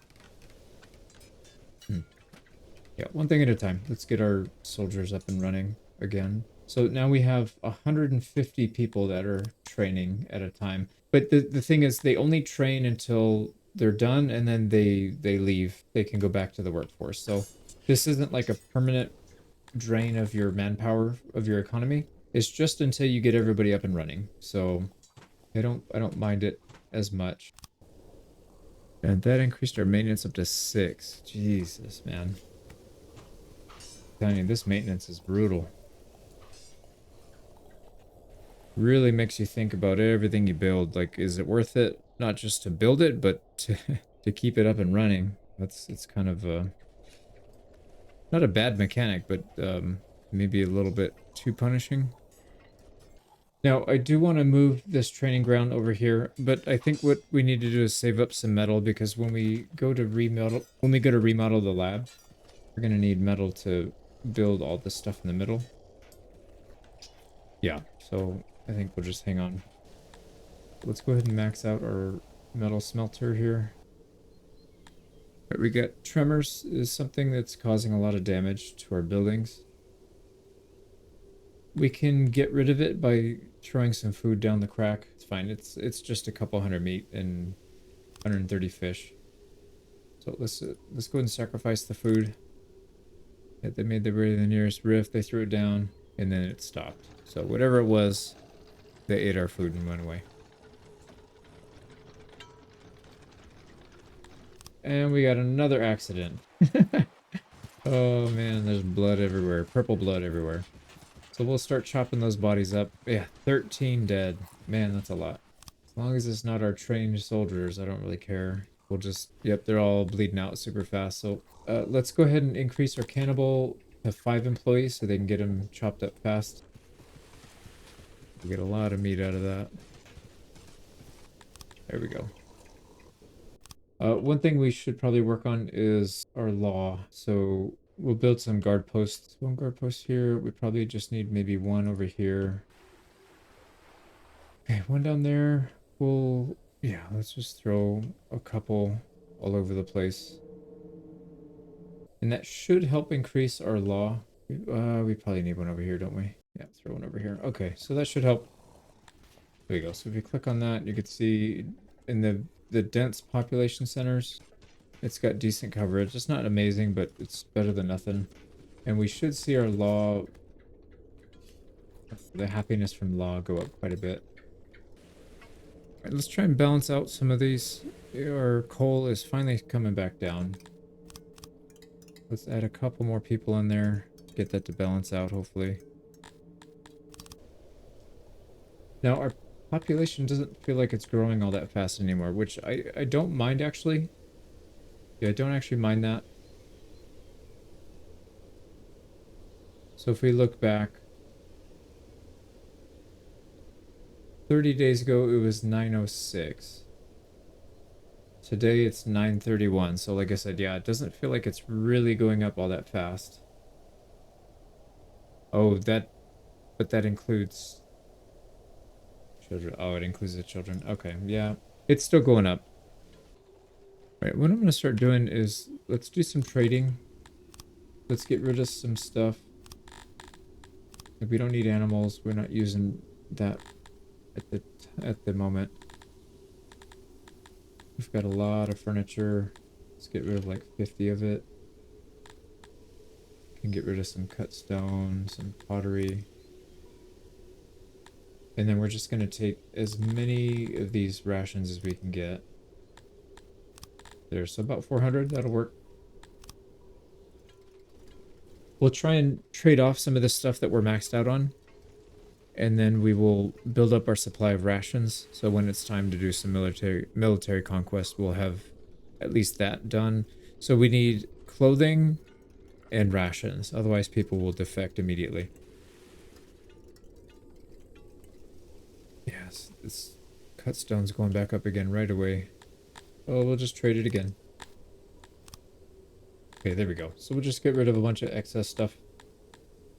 Another 400. And we got plenty of room for it. Another thing we could do is get rid of some of this food that's just spoiling at such a massive rate. Look at that. We're losing almost 100 a day on meat because of how much it spoils. You know what we also need to do is a trade agreement. I keep forgetting about that. So let's maybe use some of this to get that trade agreement paid for. There we go. So we'll get trade, a bunch of stuff, and another 174 rations. I think we've got enough metal here we can move this training center. So I'm gonna go ahead and rebuild it over here. And as soon as it's done, we'll delete the other one so we're not screwing with our labor force. And then we'll get a bunch of metal back from deconstructing the other one, and we'll use that to parlay it into a bigger research facility. So these three should be good to go. Okay, there we go. That one's done. This one can go away. Let's go ahead and deconstruct that. And those workers will come start training over here. Perfect. Now what we need to do is rebuild this whole area. So let's go ahead and let's get rid of these benches. We'll need to delete one of these labs. I guess it doesn't really matter. They're both the same. So delete that one. And then we're going to rebuild this one. And you know what? Oh, shoot, I should have gotten rid of this first. I'm going to have to exit out of this. Yeah, so let's delete that guard post. We'll redo it. Let's just at least get this up and running properly. There we go. And we'll keep the divots in here so that we can get some roundness at least. Same thing here. And we'll get rid of all that. So this is going to be a massive, massive research facility. Seems like if we build it kind of like this, we can get rid of all the yellow. So let's keep going. Yeah, that's perfect. So now we just need to worry about these little areas where it pinches down. Okay, I'm gonna cut it right here because this is gonna require, oh no, you know what, 266 is not that much. It's because when you have all this yellow, it balloons the cost of the building by a lot. I thought it was going to be a lot worse than that, but if we get rid of these yellows, it's actually not that bad. We've got 133 research spots. I kind of want to just fill this thing out so we don't have to worry about it again. We just build it this one time and then we're done. Here we go. So 390 steel. It's going to increase maintenance to 72. We don't produce enough to even maintain this building. It'll add 36 maintenance to our... See, that doesn't seem right. This number doesn't feel accurate. Oh, yearly. Yearly. Okay, so 72 divided by 16 is what it would be. That's stupid that they display it like that because nobody does the math on an annual basis. They present it here as a daily value, but then they present it here as an annual value. So what you expect everybody to do all this mental math on the fly. Don't think that's a good design decision, but not a big deal. All right, let's get some doors in here so we can actually get into this place. And then here we go. Holy crap, this thing's huge. It's actually max dimension. We have to delete some of these because it won't go that big. So we'll delete some of those. Right, let's go ahead and speed it up. Ah, look how much stuff is in there, man. That is a beast of a research spot. Now, what we can do, we're not too far from an area that we don't have housing. Like, we could just throw human housing right here, and then they can commute up here to work in this research center. We don't have to fill it with Garthemi, or we could kick these Garthemi out and just put humans in here or something. We could figure it out. It's not too big of a deal. We did get rid of our what do you call it? The guard post. So why don't we put one over here? There we go. So we built everything. We do have enough supplies, so it wasn't nearly as bad as I thought it was. Yeah, look at that. That thing is beautiful. There we go. Our lab is open for business. There's no way we're going to put that many people in, though. So we'll probably put about 110, and then we'll still have room for growth later. What does that do to our maintenance? Only 8.3. That's actually not bad at all. Yeah, that's not bad at all. Furniture went up to 14, so that's still reasonable. All right, we're making progress. We've got a lot of troops. So this one is almost fully fully trained. This one is pretty close. Same thing with this one. And this one's just starting out. Yeah, and the good thing is we have 150 possible spots for people to train. This one's already down to 37 out of 50. These ones are full, but this one's not. So we have a lot of people trained. We could create another one, and actually we probably should. We should probably keep this thing fully staffed at all times. All 150 people being trained at once. That way we can keep working on improving our citizens' ability to defend themselves. Right, and our research is still going up, which is good. We should probably start spending some points. It's just, it's like, it's so hard to get the points. The last thing I want to do is commit to spending it on something and then having to backtrack it. Let's go ahead and do fancy markets. It's only 5 points. And then we'll continue to increase our loyalty a little bit here, a little bit there. So it's going to be, oh God, a lot of furniture and pottery. So it's going to be more maintenance, but that's all right. We got to do it. So we have 4 of these things to upgrade. And that increases our maintenance up to 16.3 on the furniture. Yeah, that's pretty painful. You know, we might need to start another fishery. Let's get this one running. We won't staff it yet, but we'll have it ready to go. This one's almost full, so. Well, also, we're getting a lot of people coming down here to skinny dip. We probably need to get our water over here at some point, and then we can build some pools. We need that inside the mountain as well. Yeah, we've got so much work to do, man. But like I said, one thing at a time. I really want to get our military sorted out so we can start taking land. That's, I think, is going to be the next biggest goal.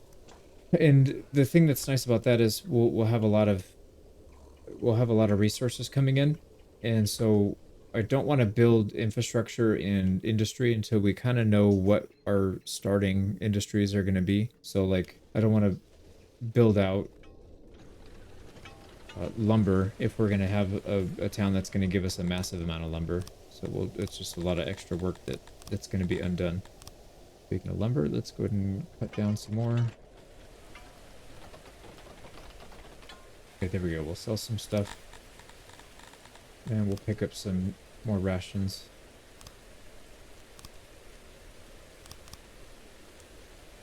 There we go. So all this is getting sold for another 700 rations. We do have room. Yeah, we can store up to 2,000. We got 1,100 right now. So that'll put us close to max. Now these speakers can get upgraded again. It's going to take stone, cut stone, and gems. Now we don't have gems yet, but we do have a nice little stash right here. So we could technically start mining gems and using that. That would give us some pretty good loyalty boost right here. And it wouldn't cost us that much more. Alright, the other thing we need to start doing is digging out all this stuff so that we can get more housing down here. Alright, what I think I'm going to do for this, I'm going to build a storage. I'm going to make it kind of long and slender. Something like this. And then we'll build all these around it so that we can have several buildings access this for their production. This will be kind of like the central hub. And let's leave a little bit of space so that we can do some of these hauling spots. Probably don't need too many hauling spots actually. I'd rather have those transports coming here, but that's fine. We can do at least a couple of them. So we'll get a big, yeah. Let's get a big thing of storage going here. Okay, so this is going to give us 13,500 storage, but we can always upgrade it again later. We can upgrade it to the big storage. There we go. We got doors everywhere. Beautiful. Let's get that running. We'll delete this storage. We'll delete this smithy. We'll rebuild it over here into a bigger package. Or maybe we'll just copy and paste it because this still holds about 30 or 40 workers. So it's not too bad. Alright, we might need to expand our meat production in the near future, or research. We could actually just do some research to do that. Because there's no way to increase your Baltic color past doing the nobility and doing this. There's no tools that we can upgrade. The building itself doesn't have an upgrade. So maybe we'll do a couple of these. Let's see what this does. It only costs 3. Yeah, these upgrades are so cheap. Let's do 2 of them. And let's see what that does to our meat production here. So we're at 523. With the research, it goes up to... Yeah, it's like plus 60 just for those 2. Huge. Alright, sweet.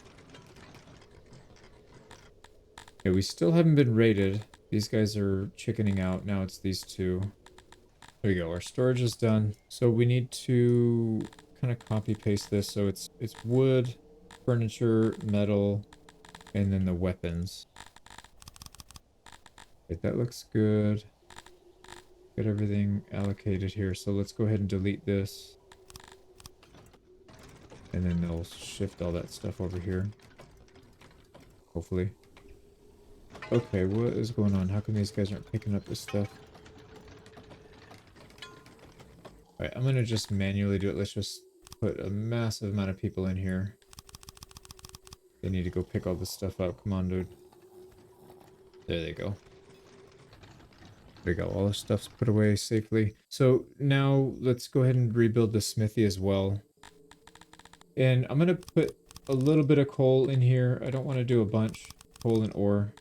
Actually, coal we probably need more. It's okay. We'll just leave it. And I'm gonna rebuild these right in here because they'll keep the same.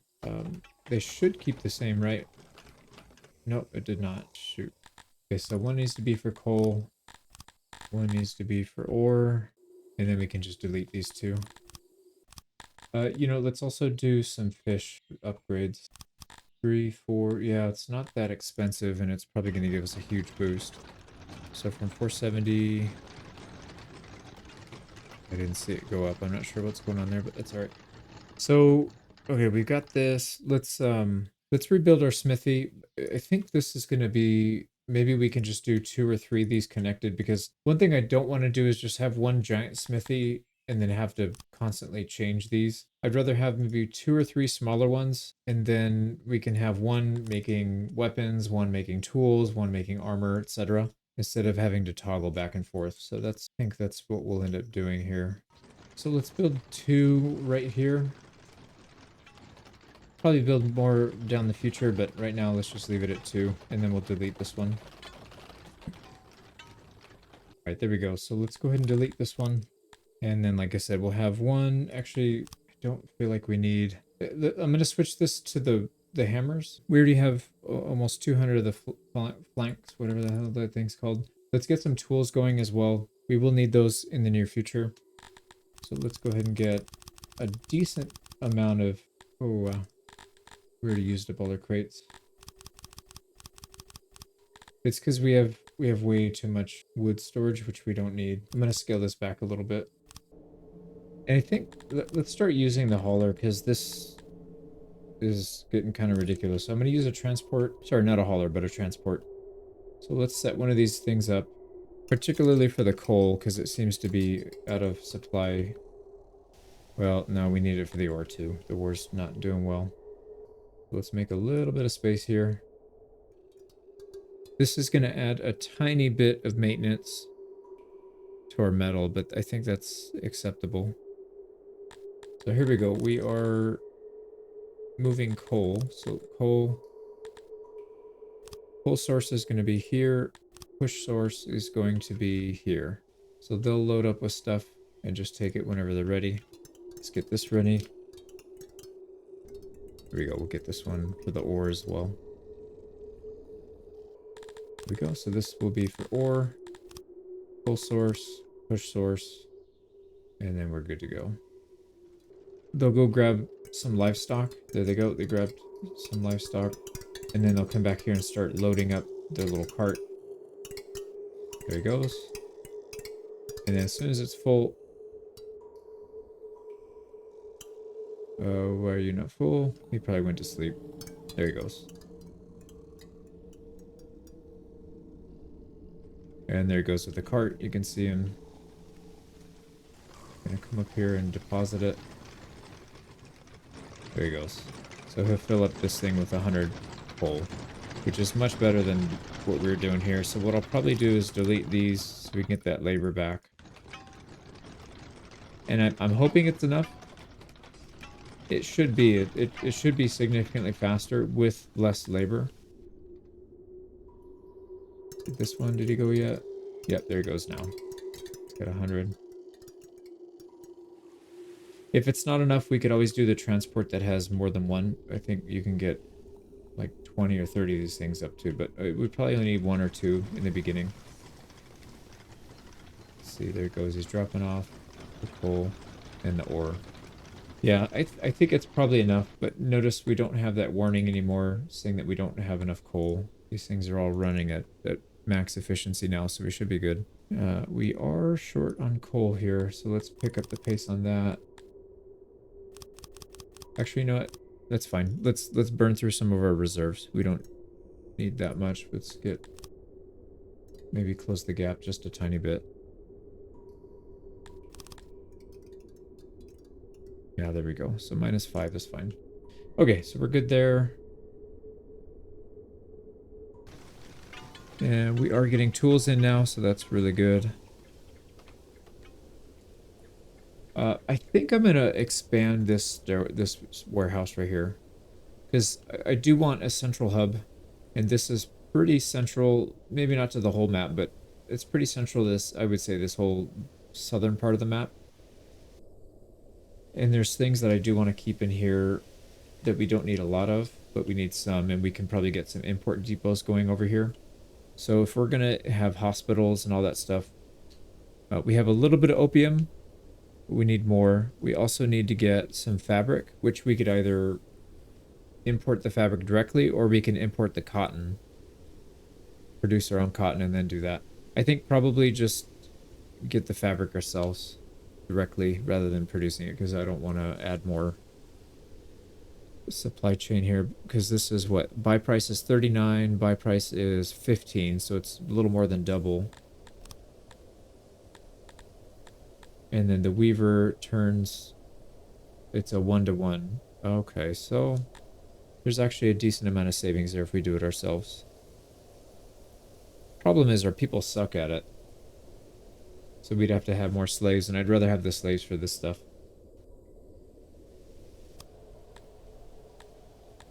Okay, let's take a quick look. So we have, for whatever stupid reason, I forgot to turn on smithies.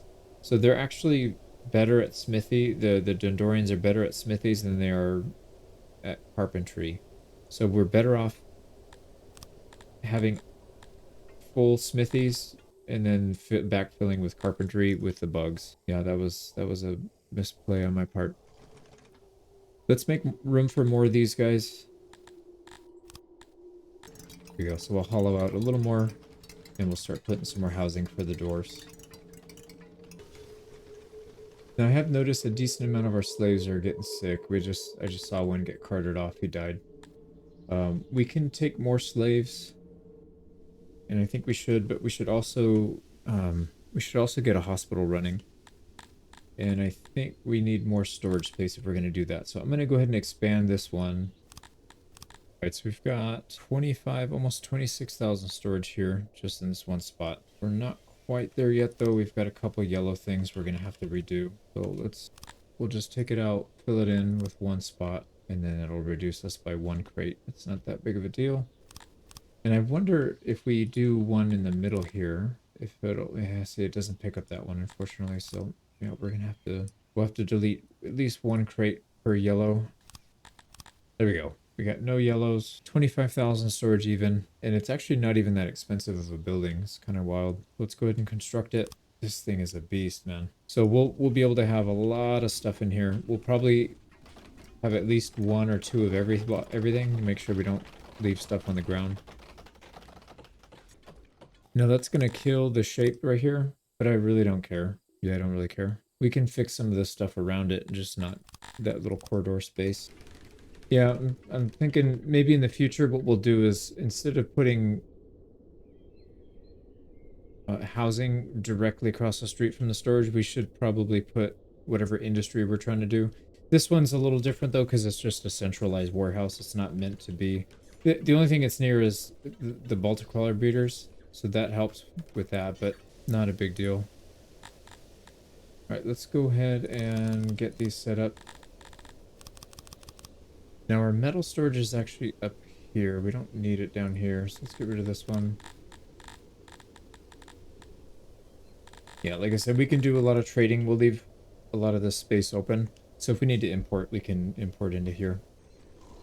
And we're coming up on the end of the 5-year chunk. So we're almost at the end of 20 years. Not bad at all. Oh, we just arrested somebody and he just got executed. Nice. All right, here we go. We are on the 1st of spring, year 21. So it's 20 years down.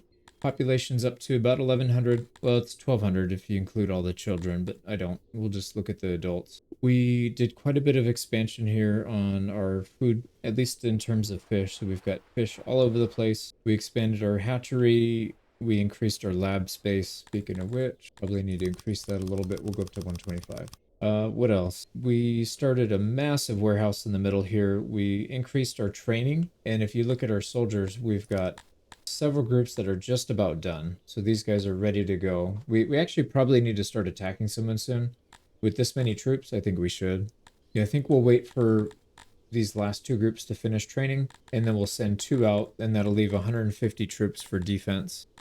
And the closest guy that's going to attack us has 124, so we shouldn't have a problem with them. So I think we can start taking land now. We also developed our slave area, so we have a nice central warehouse right here. We started recruiting more slaves. Our slaves are still lagging behind pretty drastically relative to our main population, so we need to increase that.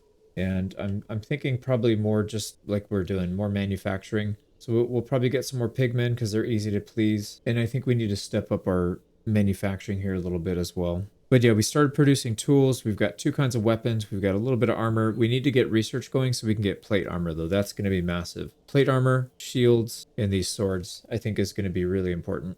Yeah, so I think that's where we're at.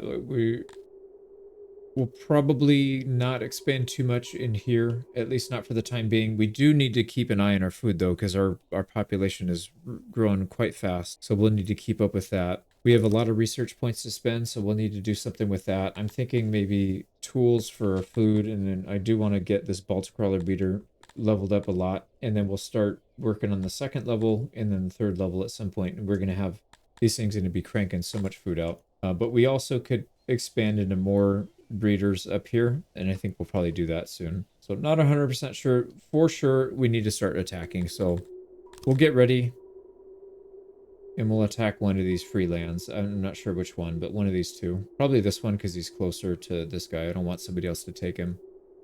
So I think we'll work on that. Yep, so that's it. Let's close out this 20 years. All right, we're starting off the next 5-year chunk. We are building some more meat infrastructure. So we'll get 3 more of these things. We extend our canal just a little bit. And I think 3 Baltic crawler breeders distance from the storage is probably still reasonable. So that's why I figured this storage and this storage can handle all of these. And then after this point, we'll probably snake it around somewhere. Build some more up in this area maybe. Yeah, because we'll need to keep a decent amount of this open for manufacturing. Okay, so that's that. We put more people on fish because our fish is starting to, yeah, the spoilage, it's catching up. So we need to worry about that a little bit. Main thing though is to get all these troops trained up. And we've got 50 out of 50 on all 3 of these. So let's just let some time pass while we build these. And then we'll see what to do after that. So let's speed this up. I'm going to build, I didn't have anything in this area right here. I'm going to build another cannibal shop. Yeah, because we keep having these mass casualty events. Like right now, there's 13 accidents. We don't have enough people to cannibalize, so let's spread it out a little bit. I was going to do a central cannibal location, but I don't think that makes sense. Better to have it all over the place so they can get to the bodies quickly. And we hit 1,200 population, so we have +2 noble promotions. I have not messed with that yet, so I don't know exactly what that does. Oh, did I just use one?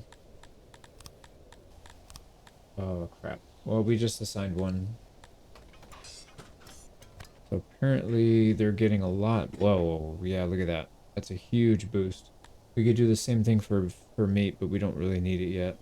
Yeah, I didn't want to assign that actually. I didn't mean to do that. Oh well, they'll die off eventually, and then we'll get to redistribute it. I don't mind it. I mean, we do need the fish, but I don't think that was the right call. It's all right. All right, so it's gonna take a while. Let's just finish building these farms up. We have a lot of haulers hauling fish. I think it's probably time to not do that. So what I'd rather do is use a transport. We can fit one right here.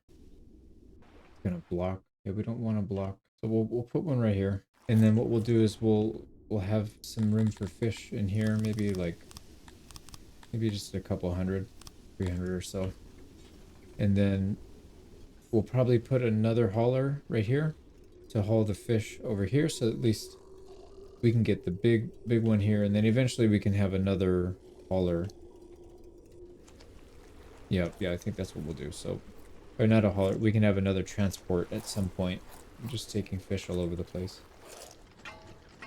We're producing a massive amount of tools. We should probably start using that. So what industry do we want to put the tools on? I think the lab is probably the most obvious one. So we'll put one there. We could do 2 sets of tools. It's a lot of research, but let's just do 1 tool first. There we go. It's going to use 5 per day, but we're producing way more than that. Here we're producing almost 25 per day, so that's fine. And that should increase our tech by a decent amount. Speaking of which, we can increase our number here, maybe up to like 150 with tools. Yep, there we go. So we're gonna have a lot of research to spend. There we go. Our Baltic crawler breeders are almost done. And that should shore up our food for the next maybe 1,000 people. Maybe not that many, but probably up until maybe like 1,500 we should be good. And our clay pits are finally starting to catch up. So I think what we'll do is let's expand this one. We need to put some people to work. I know we could hire nobles and boost a lot of our production here. Like I said, I don't really want to commit them just yet because I don't know exactly what I'll have them do. Let's see, our pottery is producing too much. We can't keep up. We need more space. We could just, yeah, let's just make more pottery then actually. That's fine. And then what we'll do is we'll redo this one. Okay, that's going to take our workers up to 52. You know what? We might want to just do a little more. That's not that big of a boost. Let's go up to 70, about 75. That's fine. There we go. So 60 more furniture. No big deal. All right. One of our Baltic color beaters is ready. The other 2 are just about to go up. There we go. That one's done. This one's just about done. And there we go. We got more room for a clay pit. Let's go ahead and boost that up a little bit. And nice thing about clay, the pottery spoils at 2.5 per year. It's pretty low. So we can mass produce that if we need to. But we have plenty of warhammers. Let's switch back to the flanks. We're making tools and flanks. We'll get that up a little bit more. There we go. 2 more Baltic crawler breeders just finished. So our meat production is just going to go through the roof, which is good for... we need it for sure. I really don't want to run out of food.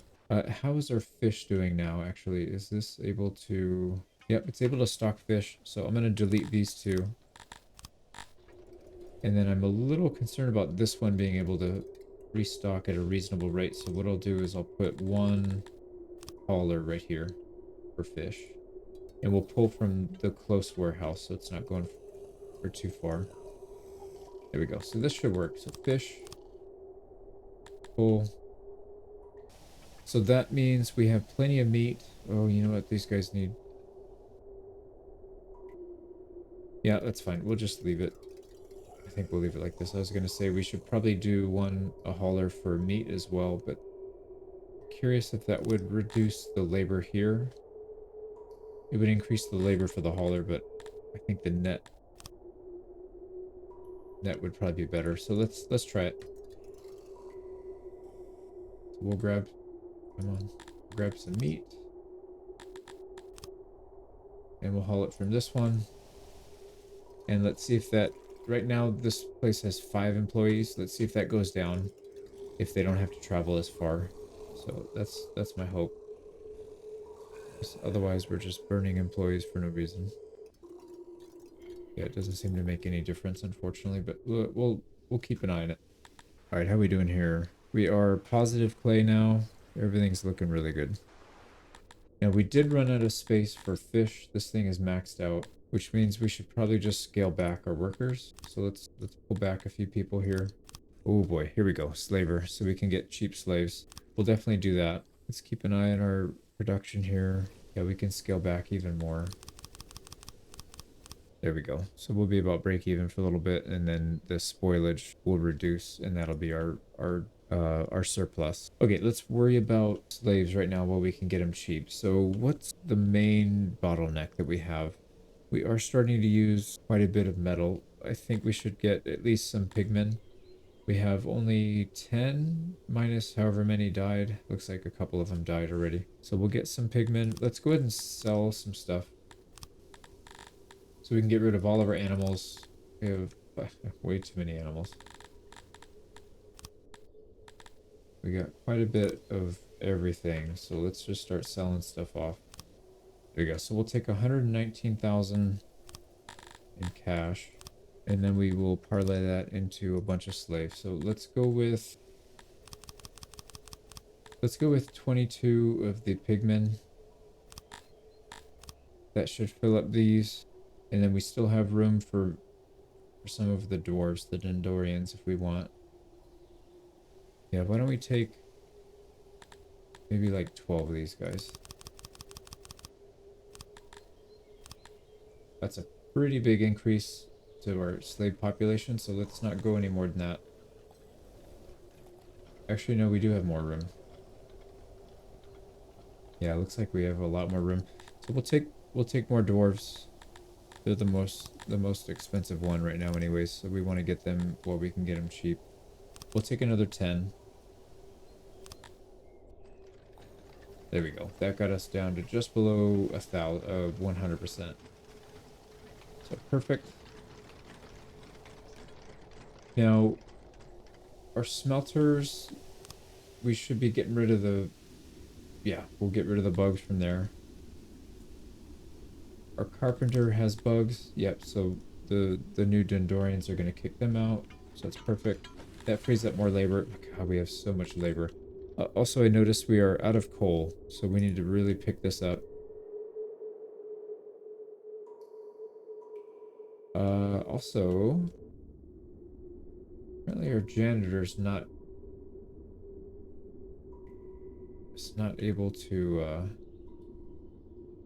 repair this. This coal mine is really beat up. We'll have to... We'll just build a temporary one for now, I think.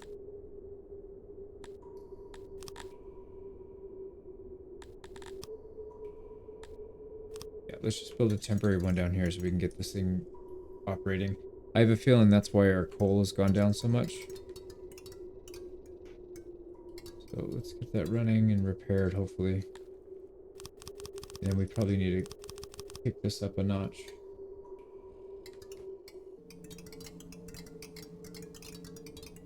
There we go. It's back to fully repaired. So our actual production is 100. Yeah, we'll have a little bit of a surplus, which is good. Actually, we can do... Let's just do more. We have so much labor. It's kind of silly not to. And then ore is still doing okay. Ore is still positive. We can throw a few more on there anyways. Alright, our training grounds are not fully staffed now. So that's probably why most of our labor is coming back out.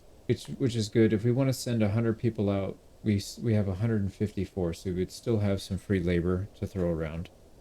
So that's not a bad thing. I've just been trying to keep an eye on all of our logistics and making sure that everything's working okay. It seems like it is. Yeah, we're getting kind of close to that point where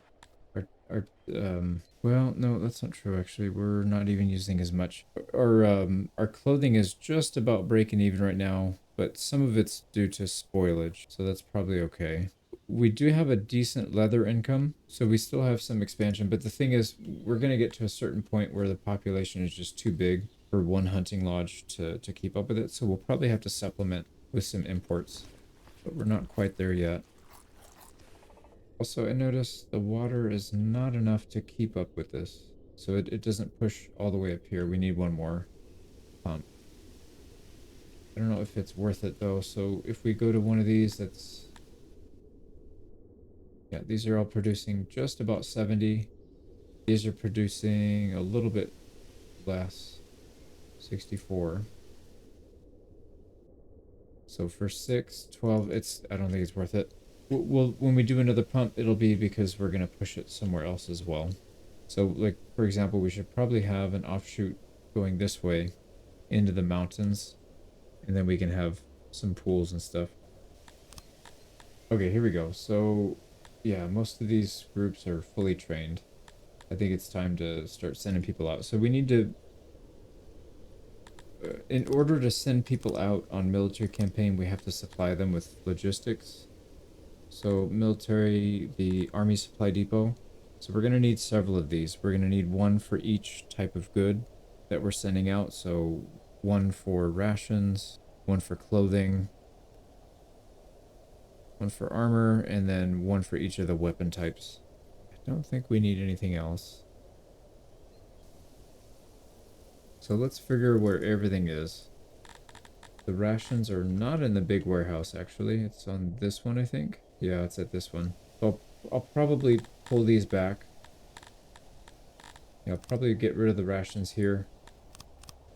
There we go. So we'll redistribute that. Let's go ahead and add a bunch of ration storage in here. We'll go up to 40 crates, I think. So 3,200. That should be fine for that. We should be able to supply clothing down here, no problem. So let's get an army supply depot for that. Got plenty of room. There you go. So set one up right there for that. Most of the depots are going to be right here, though, because this is where the bulk of the supplies are. So let's go ahead and get that running.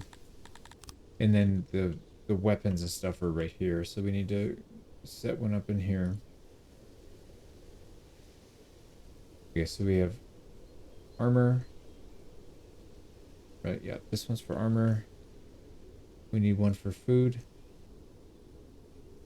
Oh shoot, we need two down here, don't we? Isn't the leather armors down here as well? So we'll put a temporary one. Eventually we're going to switch those out with heavy armor, so we'll probably just delete it. So there we go. Clothing, armor, food, 2 weapon types. That's all we need, just those 5. There we go. So this one will be clothing. This one will be armor. This one will be rations. And then let's finish these 2 so we can get their weapons. There you go. Warhammers on that one. And then this one will be the 2-handed blade, the flanks. Now they don't actually start loading up until you send an army out. So we'll have to do that. Let's get these guys outfitted properly though. All right, we want to send the 2 most fully trained. So this one has 45, this one has 48, 43, and 41. So we'll probably do this one. Let's go ahead and give them 50 armor. Yeah, let's just do 1 armor and maybe 2 sets of warhammers. Yeah, that works.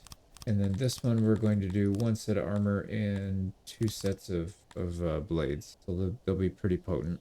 Right, so one's going to be for anti-armor, one's going to be for anti-whatever, the unarmored people. So I think we're good. Let's go to the map. We need to start an army. So we'll recruit an army. We need to pull them from the garrison. So it's going to be these 2. And then we need to wait for them to get fully supplied. You can see here, they're getting their supplies going.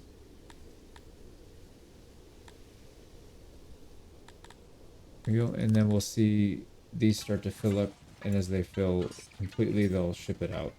So we're just waiting for those to get filled up. See how these are doing. Yeah, one already left, one already left, so we're good there. And then how about the weapons? Yep, weapons left as well. Beautiful. So they have weapons. Yep, armor's good. We just need rations. We need more food. What is going on with our food here? All right, looks like they're about to ship one out right now. See if that helps. Come on, dude, get your rations, please. Because the problem is if we ship them out right now they're fortified. As soon as you move, they lose that fortification, and you'd only get resupplied when you're fortifying. So I don't want to move them until we know for sure we're going to have enough food to handle this. So what the hell's going on here? There's another shipment of food right here, I guess. Yeah, they're kind of slowly getting food shipments. I think what we need to do, we need to go build bigger supply depot for the rations, but that's fine. This should be enough to at least get one of these down. Let's go ahead and attack this one. So we're gonna send our boys over here. We have 154 power, or whatever you want to call it. Now here we need to keep a very close eye on our base. So a big chunk of our army just left, which means we have less people to defend, and that means our slaves are going to be a little bit more crotchety. So we got to keep an eye on them, make sure they don't rebel when our military's out. So it looks like they're okay. It shouldn't go much lower than this. I think we'll be okay. All right, let's keep an eye. As soon as we touch their border, they're going to come out and attack us, and they did. So we have 90 versus 140. This may not go well. Let's try it. We should have better equipment. I think most of the time they have unarmored and unarmed people. Here we got, yeah, we've got the hammers, we've got the flanks. Let's see what they have. They have Dendorians that, yeah, they have no weapons. They literally just have a little bit of armor. We have, actually, they have more armor than we do. So what I'd like to do is try and get these guys in a nice line. We'll get these guys in a nice line and we'll just sandwich them. So let's go ahead and start it. Let's see where they're going to go. I don't know what they're doing. I don't think they know what they're doing. All right, they're charging. So we'll go ahead and get this guy ready to engage. And we'll do it from their flank. So these guys need to attack. Let's go ahead and get on their flank so we can hit them from two sides. And that should mess up their morale. Here we go. Let's get in there.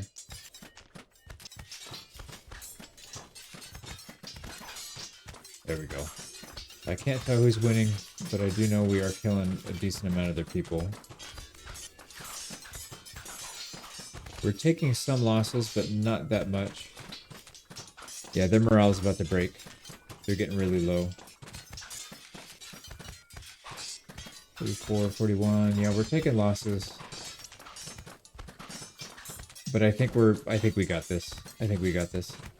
Come on, boys, hold it. Hold it. We got 100. We're down to 36 and 40. They're down to 96. Yeah, this is kind of attrition. Oh, we got it. We got it. So they broke. Oh man, that was a little sketchy. So we have the option to capture a bunch of prisoners, or we can just release them and get some chivalry. Normally it's a good idea to take prisoners, but I think in this case we need to get our chivalry up so that people don't hate us. So we'll go ahead and release them. We'll just keep buying our own. It's not a big deal. We need to get there and take this town very quickly before they get their militia back. So let's get in there. Nice, we got it. Okay, so this one we're going to occupy. Oops. And let's get on top of that so that we can actually keep this thing from rebelling. So we officially have our first piece of land. This is good news. We need to build a few things. So let's see, what can we build? We'll have to start with the city hall, and that gives us a little bit of workforce. Oh, that's right. We need to have money to be able to build stuff here. That's going to be an issue. But one thing, so with this campaign, we're primarily focusing on Garthemi, so we're going to execute pretty much everybody. Yeah, the question is, do we want to do it right now? Because we'll want to massacre everybody except for the bugs, so that the bugs are the only ones that are left. We're going to put in a humidifier because that's what they love. Everybody hates the humidifier except for the bugs. So that's kind of what we're going to go for. Now, in terms of resources, this place actually produces a decent amount of fish. I don't think we need, actually, I don't think we need any of this. We would probably instead import opiate and then maybe something like cotton so we can turn that into clothing.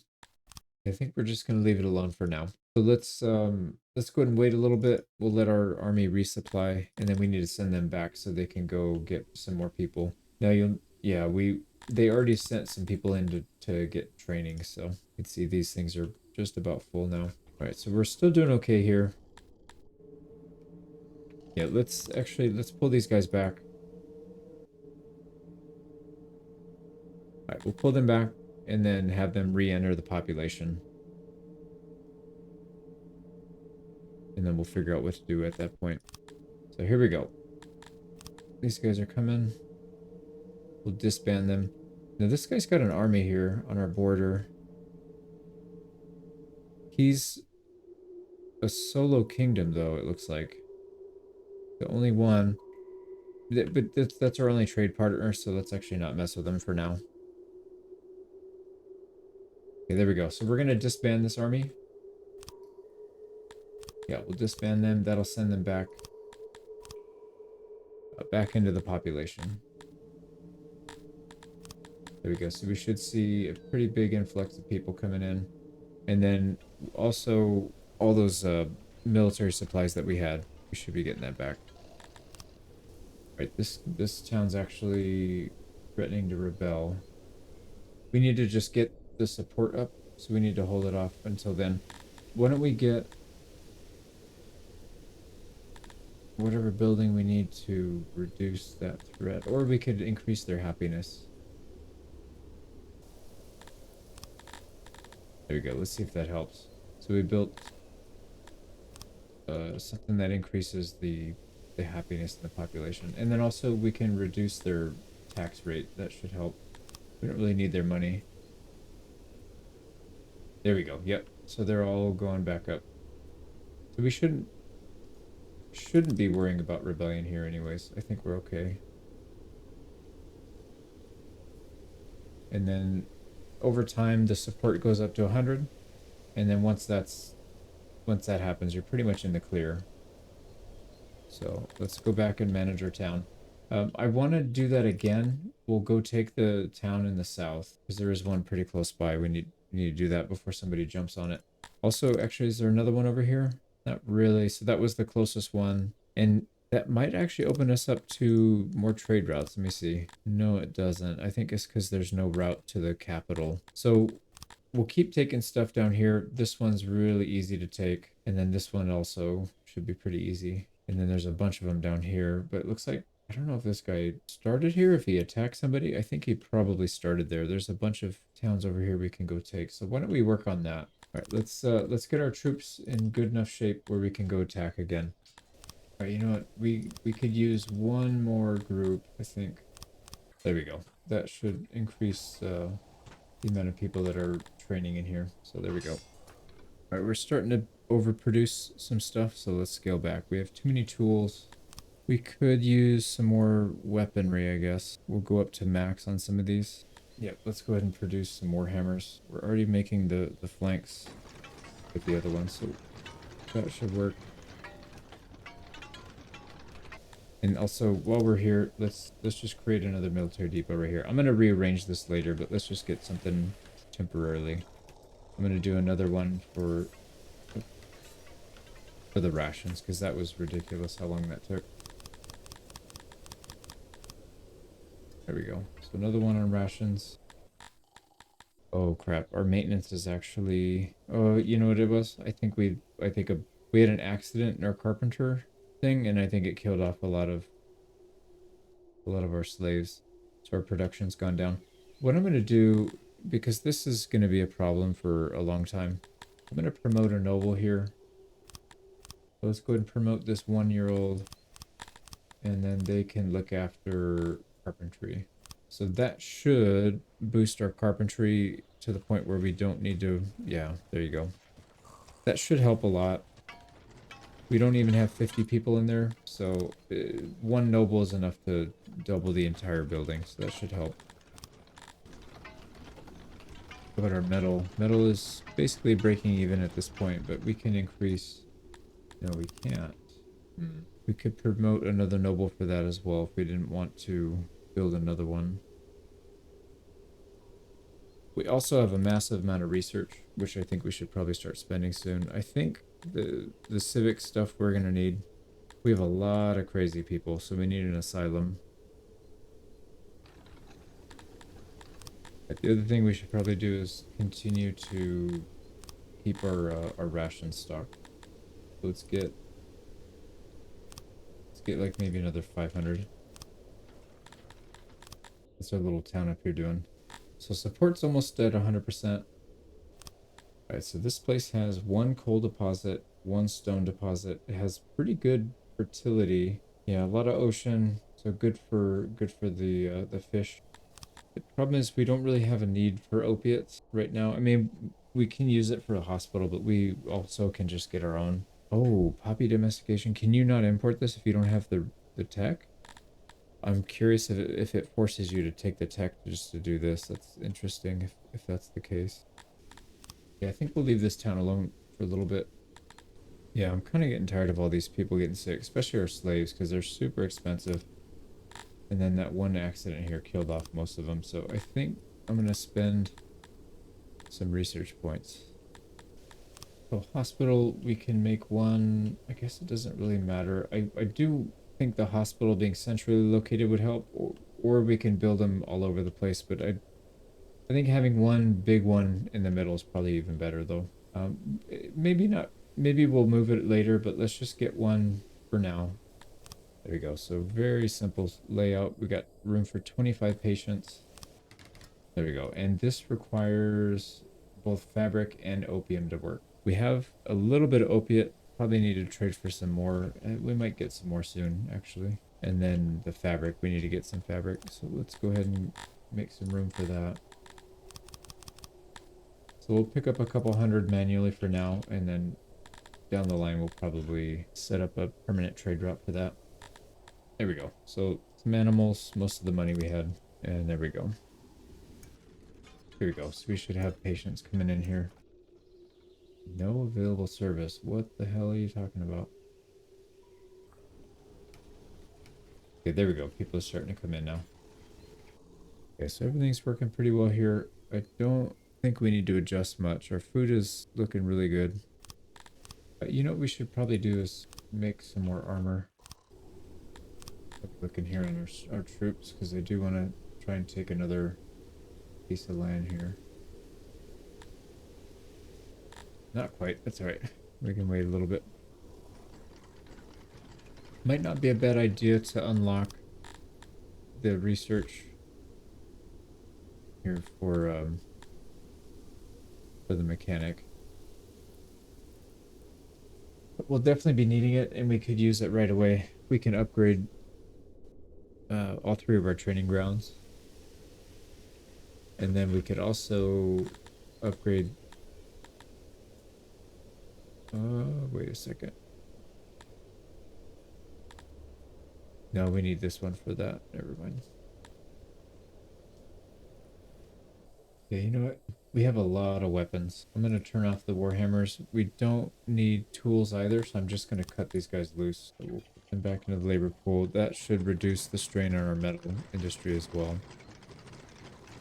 Yep, that'll drop off to 0. Perfect. We'll still produce some of these flanks. See, we think we can get up to like 400, and then we'll shut that off. Also, we created this, you know what, never mind. I was going to say I could just fill this in, but we'll keep it just in case. We might still need to have some stuff shipped here with a hauler. Yeah, we'll hang on to it just in case. But soon we can probably get rid of it and then just have more storage. Not that we need it, though. We still have plenty of room. We've got a couple of them. They're right about 40. This one has 43 fully trained. This is 41. 41, only 9 actually. Yeah, so I would like them to be up to like 45 at least. We can get close to 90 when we go attack. I think we're gonna have a very similar fight. Although this one is Garthemi, the other one was Gondorians. These guys are gonna be much easier to fight against, I think. We could probably use a little more armor as well. Let's wait till we get to about 200 and then we'll go. I think 2 pieces of armor, 3 pieces of the blades, and then that should be good. Here we go. We need to trade away some stuff to get more opiate and more fabric for a hospital. So let's get rid of some meat and our animals. And there we go. We got People healing up. So that actually should increase our population growth here, because we should have a lot less people dying of disease and injuries and stuff. All right, I think we've got a pretty decent selection here. What I'm going to do now, um, instead of adding more units, we're going to increase the size. So from 50 to maybe 60 on each of these. And that's going to do a couple things. But the main thing I want to do is get all of our training facilities up to full utilization. Right now, this one's 37 out of 50, 44 out of 50, and 49 out of 50. So we want that 50 out of 50. There we go. So that'll suck up a few more troops. And then we'll eventually get those maxed out. I know we're going to need these eventually, and we have quite a few points just sitting around. So let's go ahead and get a physician and the asylum. So both of those, we definitely need the asylum because we have a lot of deranged people. It's starting to be a bit too much. So the asylum requires, oh man, it's another one of those things. It requires fabric. I think we'll just have to set up a permanent trade route to pull that in. Okay, so this will be room for 10 deranged. It's going to use 40 metal, 9.3 per year, so it's like less than 1 a day. That's probably fine. All right, let's do it. Let's help out these deranged people. It's also going to help with loyalty, so this is never a bad thing. The other thing is the physician. So the physician helps people not get sick. It uses all stuff that we produce ourselves, so that's actually really good. Tools, cut stone, and furniture. We'll have to set a few of these up. We'll probably have one in the center, one over here, and then one in the mountains. But we'll set that up later. Let's get this one running first. Also, we haven't looked at our other town. Let's see how it's doing. They're still not too happy. 22% loyalty. It's going to take a while, but they're not anywhere near in danger of being rebellious, so that's fine. Yeah, I'm a little worried about massacring. I know it's going to ruin relationship with everybody around us, but it's kind of what we need to do. It's the whole point of the campaign. All right, anyways, we'll keep pushing.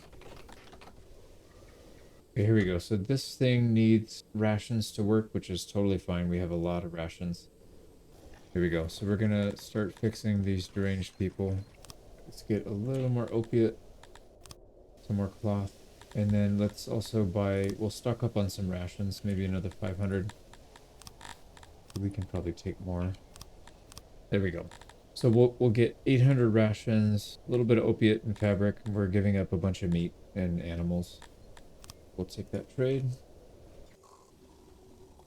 Our armor is really well stocked now, so we're doing very good on that. Clothing is still reasonable. We'll switch it soon, but I think we're okay for now. I think we're just, at this point, we're just waiting for more troops to be trained, so we don't go out with like half a division. Although we might have to. These guys are taking forever.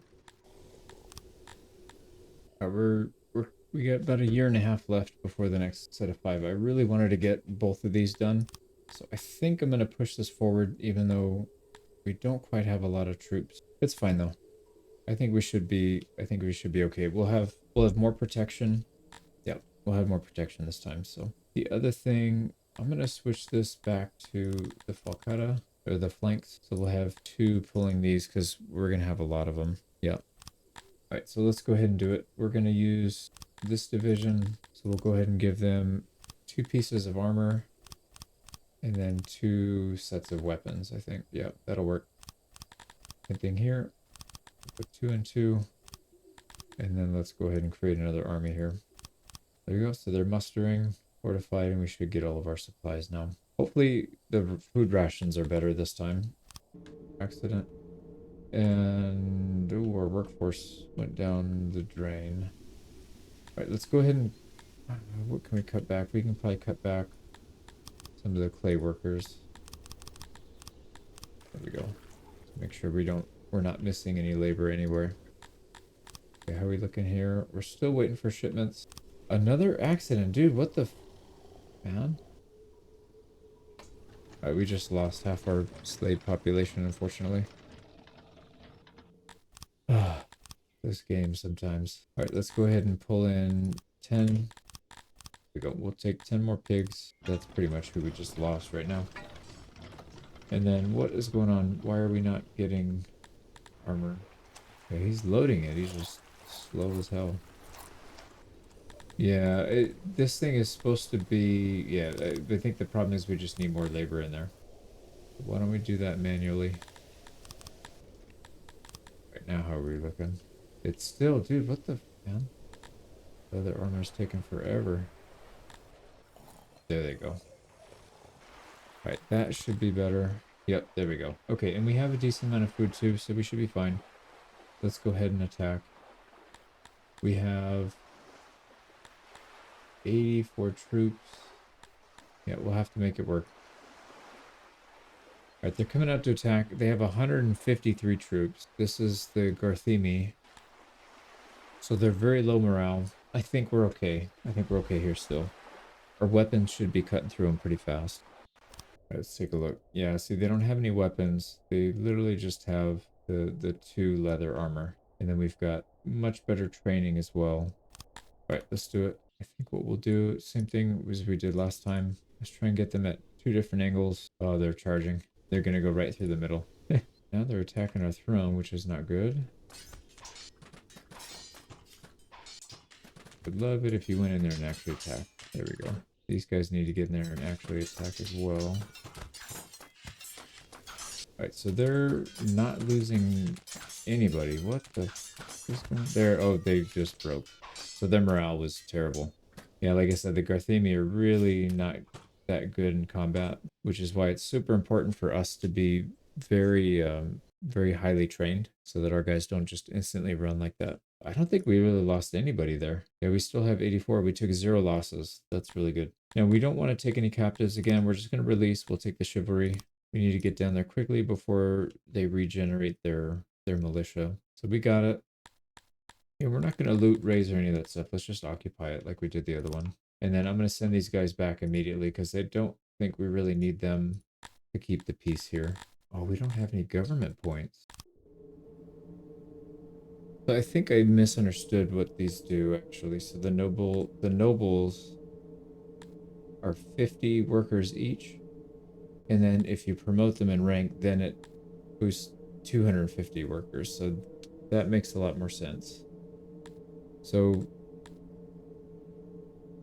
yeah, we don't need a bunch of these nobles. We just need one with an increased rank.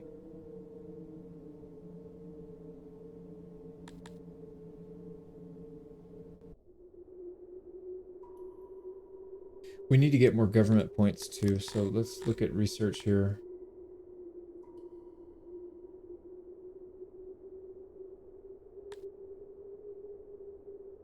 Okay, gained by assigning nobles to government duties. Got it. So that's what I was confused about. So we can still promote some people. Why don't we do that so we can get one person helping. There we go. So this person, government, got it. So that adds 5. And then a promotion there gives 25 more points. That's pretty big. All right, so we'll have Fred Twinklebottom help us out here so we can actually build something here. We'll build the tavern level 2 here. That should make people happy. And then let's keep an eye on our army here. But this should turn around. And then the army will disband again. I mean, technically we can go attack again, but is it worth it? Because we need to spend a lot of government points to do that. Probably is worth it, but let's, yeah, that's fine. We'll disband for now. Now, I don't really see any downside to upgrading this guy so that producing more government points, I think that's probably a smart choice. So we can upgrade these. Yeah, this can go to a large village. I'm going to build a couple buildings here. It's going to cost 2,600, but we're going to increase our income to about 11,000 a day. We'll take that. And then we can probably use that to automate some of our Well, we'll get both of these. This one needs to do the same thing. Once this thing stabilizes a little bit, we'll fix it up and then get it to pump some money into our land. Yeah, because well, you know what? We could have it produce some opium too. That wouldn't be a bad idea because I'd rather get it this way than trade. So maybe we'll do that. Maybe we'll do that. These things are kind of expensive, but not that big of a deal. This is actually a really good place to get opium because it has a big bonus. So maybe we'll use this town. There's not much else we want to get. We already produced a lot of these resources down here, so we don't need it. But anyways, we need to wait for this thing to stabilize anyways. We got a lot of bodies on the floor. Let's go ahead and get our cannibal shops going. It says we're getting a warning that something's about to rebel, but doesn't really make sense. Let's see if it should be turning positive. So what we can do is we can take this back down, and if people are really giving us trouble, we'll just kill some of the population here. We'll get them in check. We'll just install the gallows. And they'll have to be happy with that. Alright, we can get a level 2 town. Let's save up money for a little bit. And then we'll get some opium import. Requirements not met. So we really do have to get the freaking tech to be able to get a town to send it to us. That is kind of dumb, actually. I really don't think that's a good idea. It's 20 research points just for that, but that's fine. We'll have to do it because, yep, there it is. So it opens it up. That's really stupid, actually. I think that's a very poor design choice, but all right. Okay, so we should be good. We'll be getting how much from this? 22 per day. That's not bad. And then we really just have to worry about fabric. And let's get an import depot here just to handle that because I don't want to have to manually do it. So this will be for fabric, and we want to keep about 100 items. Yep, that should be good. So we'll import up to 100. And we have plenty of cash coming in, so that should be enough to cover it. Yeah, fabric's only 38 per piece. That's pretty cheap. There we go. We just got our first import up to 100, and we have a lot of cash still sitting there. And opium we should be getting in. We have quite a bit of armor, so we're going to switch back to making clothing. Now, I haven't noticed any opium come in. What is going on there? We're supposed to be getting 22 per day. I haven't seen anything come in, so I'm not sure what's going on. I wonder if, did they change something that you have to do to get that? That's kind of weird. It should just work. I don't know what's going on there. We seem to be out of housing for some reason in this area, so I'll add a little bit more. We'll also get a little bit of distribution here. There we go.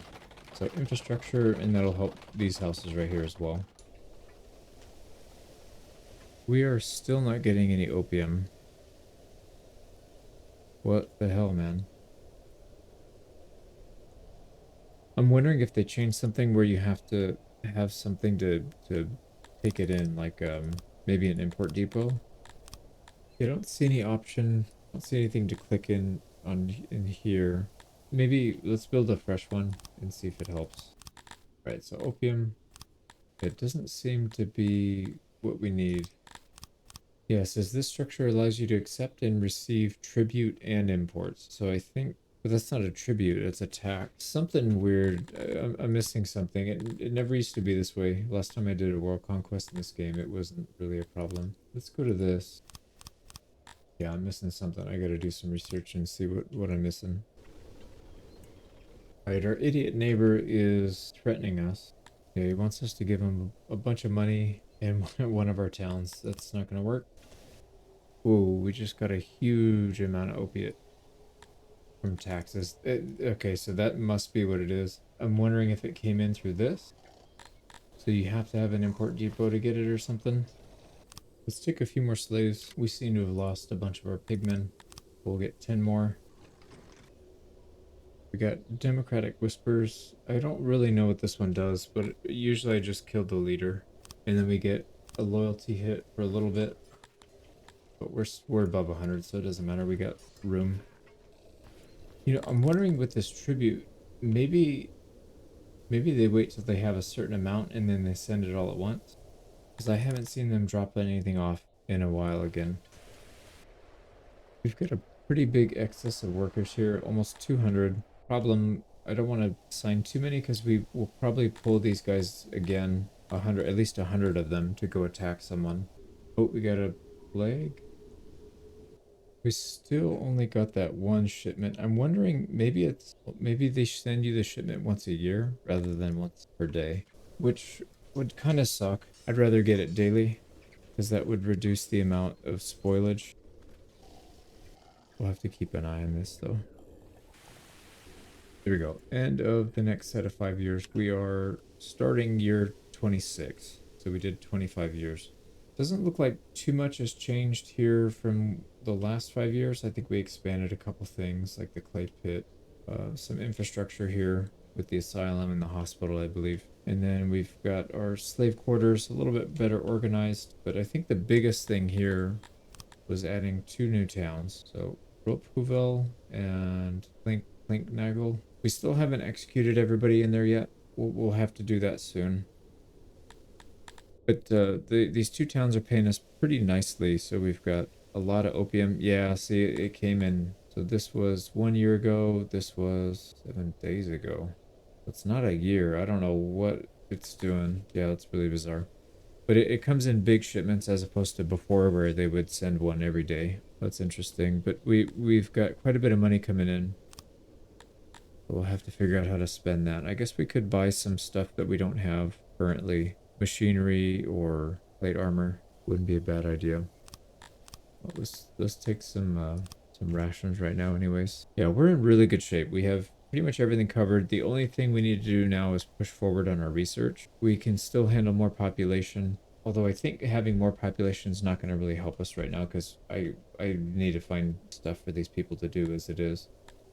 I think in the next 5 years, we'll probably, we need to figure out what to do with all these people. We have 200 laborers. Probably develop our industry a bit more, do more research, and then we need to unlock the next type of research. So we'll probably unlock the library and then get knowledge points so we can unlock these blue things. So schooling would be really good since we're breeding all of our people from scratch anyways. There's some other things down here. Manufacturing plate armor would be really good. And then getting the sword. We can do sword, shield, and then full plate armor would be really good. I think we'll probably start working on that soon. Yep, so I think that's going to close off this 5 years. I wanted to do a quick outro here, so I'm actually ending this campaign because there's way too many mistakes. I'm sure I could fix it if I really wanted to, but I don't know about you, but if I get this idea like, oh, I messed up, really want to restart. What do they call it? Restart-itis? Rather than fixing this. And part of the reason is not so much that I can fix the buildings and the town layouts and all that. That's not really a big deal. The thing that I'm not going to be able to fix is losing half the map to the ocean. So what I've realized is Garthemi aren't really good at fisheries. They don't really pull fish out of the ocean all that effectively. And by the time, well, yeah, they don't pull stuff out of the ocean effectively. And then to be able to get them to do it effectively, we need to spend a lot of points in research. We have to use a lot of our nobles to boost that industry.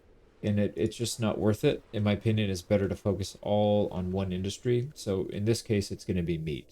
So for the next run, I've already started the next run. I'm about 15 years in and it's going really well. But I just wanted to do a quick ending on this one because we are going to post this as a full Let's Play, even though we're ending after... I mean, we still got to 1,250 people. That's not bad at all. And there's a lot of stuff I learned from this one. So definitely not a mistake. But yeah, so we're going to focus heavily on just the food industry so that we can get our worker bonus faster. We can not have to split our nobles. We can just have them all in one industry. Same thing with the research. The research can be hyper-focused on one industry. They also get a bonus to having... Where are you? They get a bonus to having meat stocked high, so we get a +2 when we get up to 100%. So splitting between fish and meat right now is not a good idea. And what I think we'll end up doing is we'll just pull meat. We'll pull fish. Either we can import it or we'll pull fish from other towns that we conquer and just have it imported. I think that's probably what we'll end up doing. So that is kind of what the other thing is I don't think I handled slaves very well here. This is not good. I haven't even imported slaves in the next one just yet.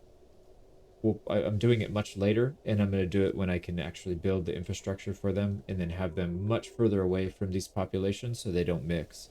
And probably going to focus more on humans for research,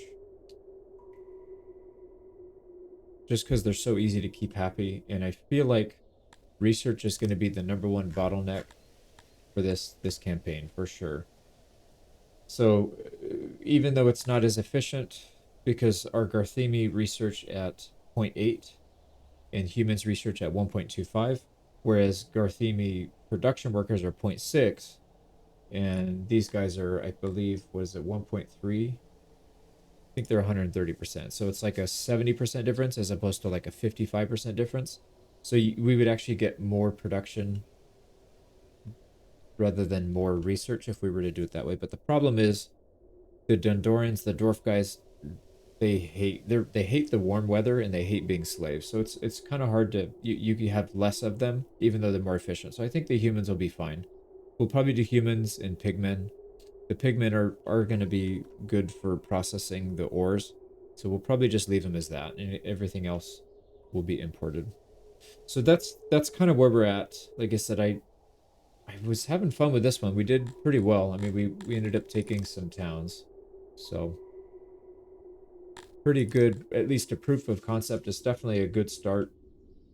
But I think I'm going to do better on the next one. So I'm going to end this one and then get working on the next one. So we'll see. The next one should be the final one. We'll play it all the way through to the end and get the world conquest done. But anyways, hope you enjoyed this one. We'll see you on the next one. Take care.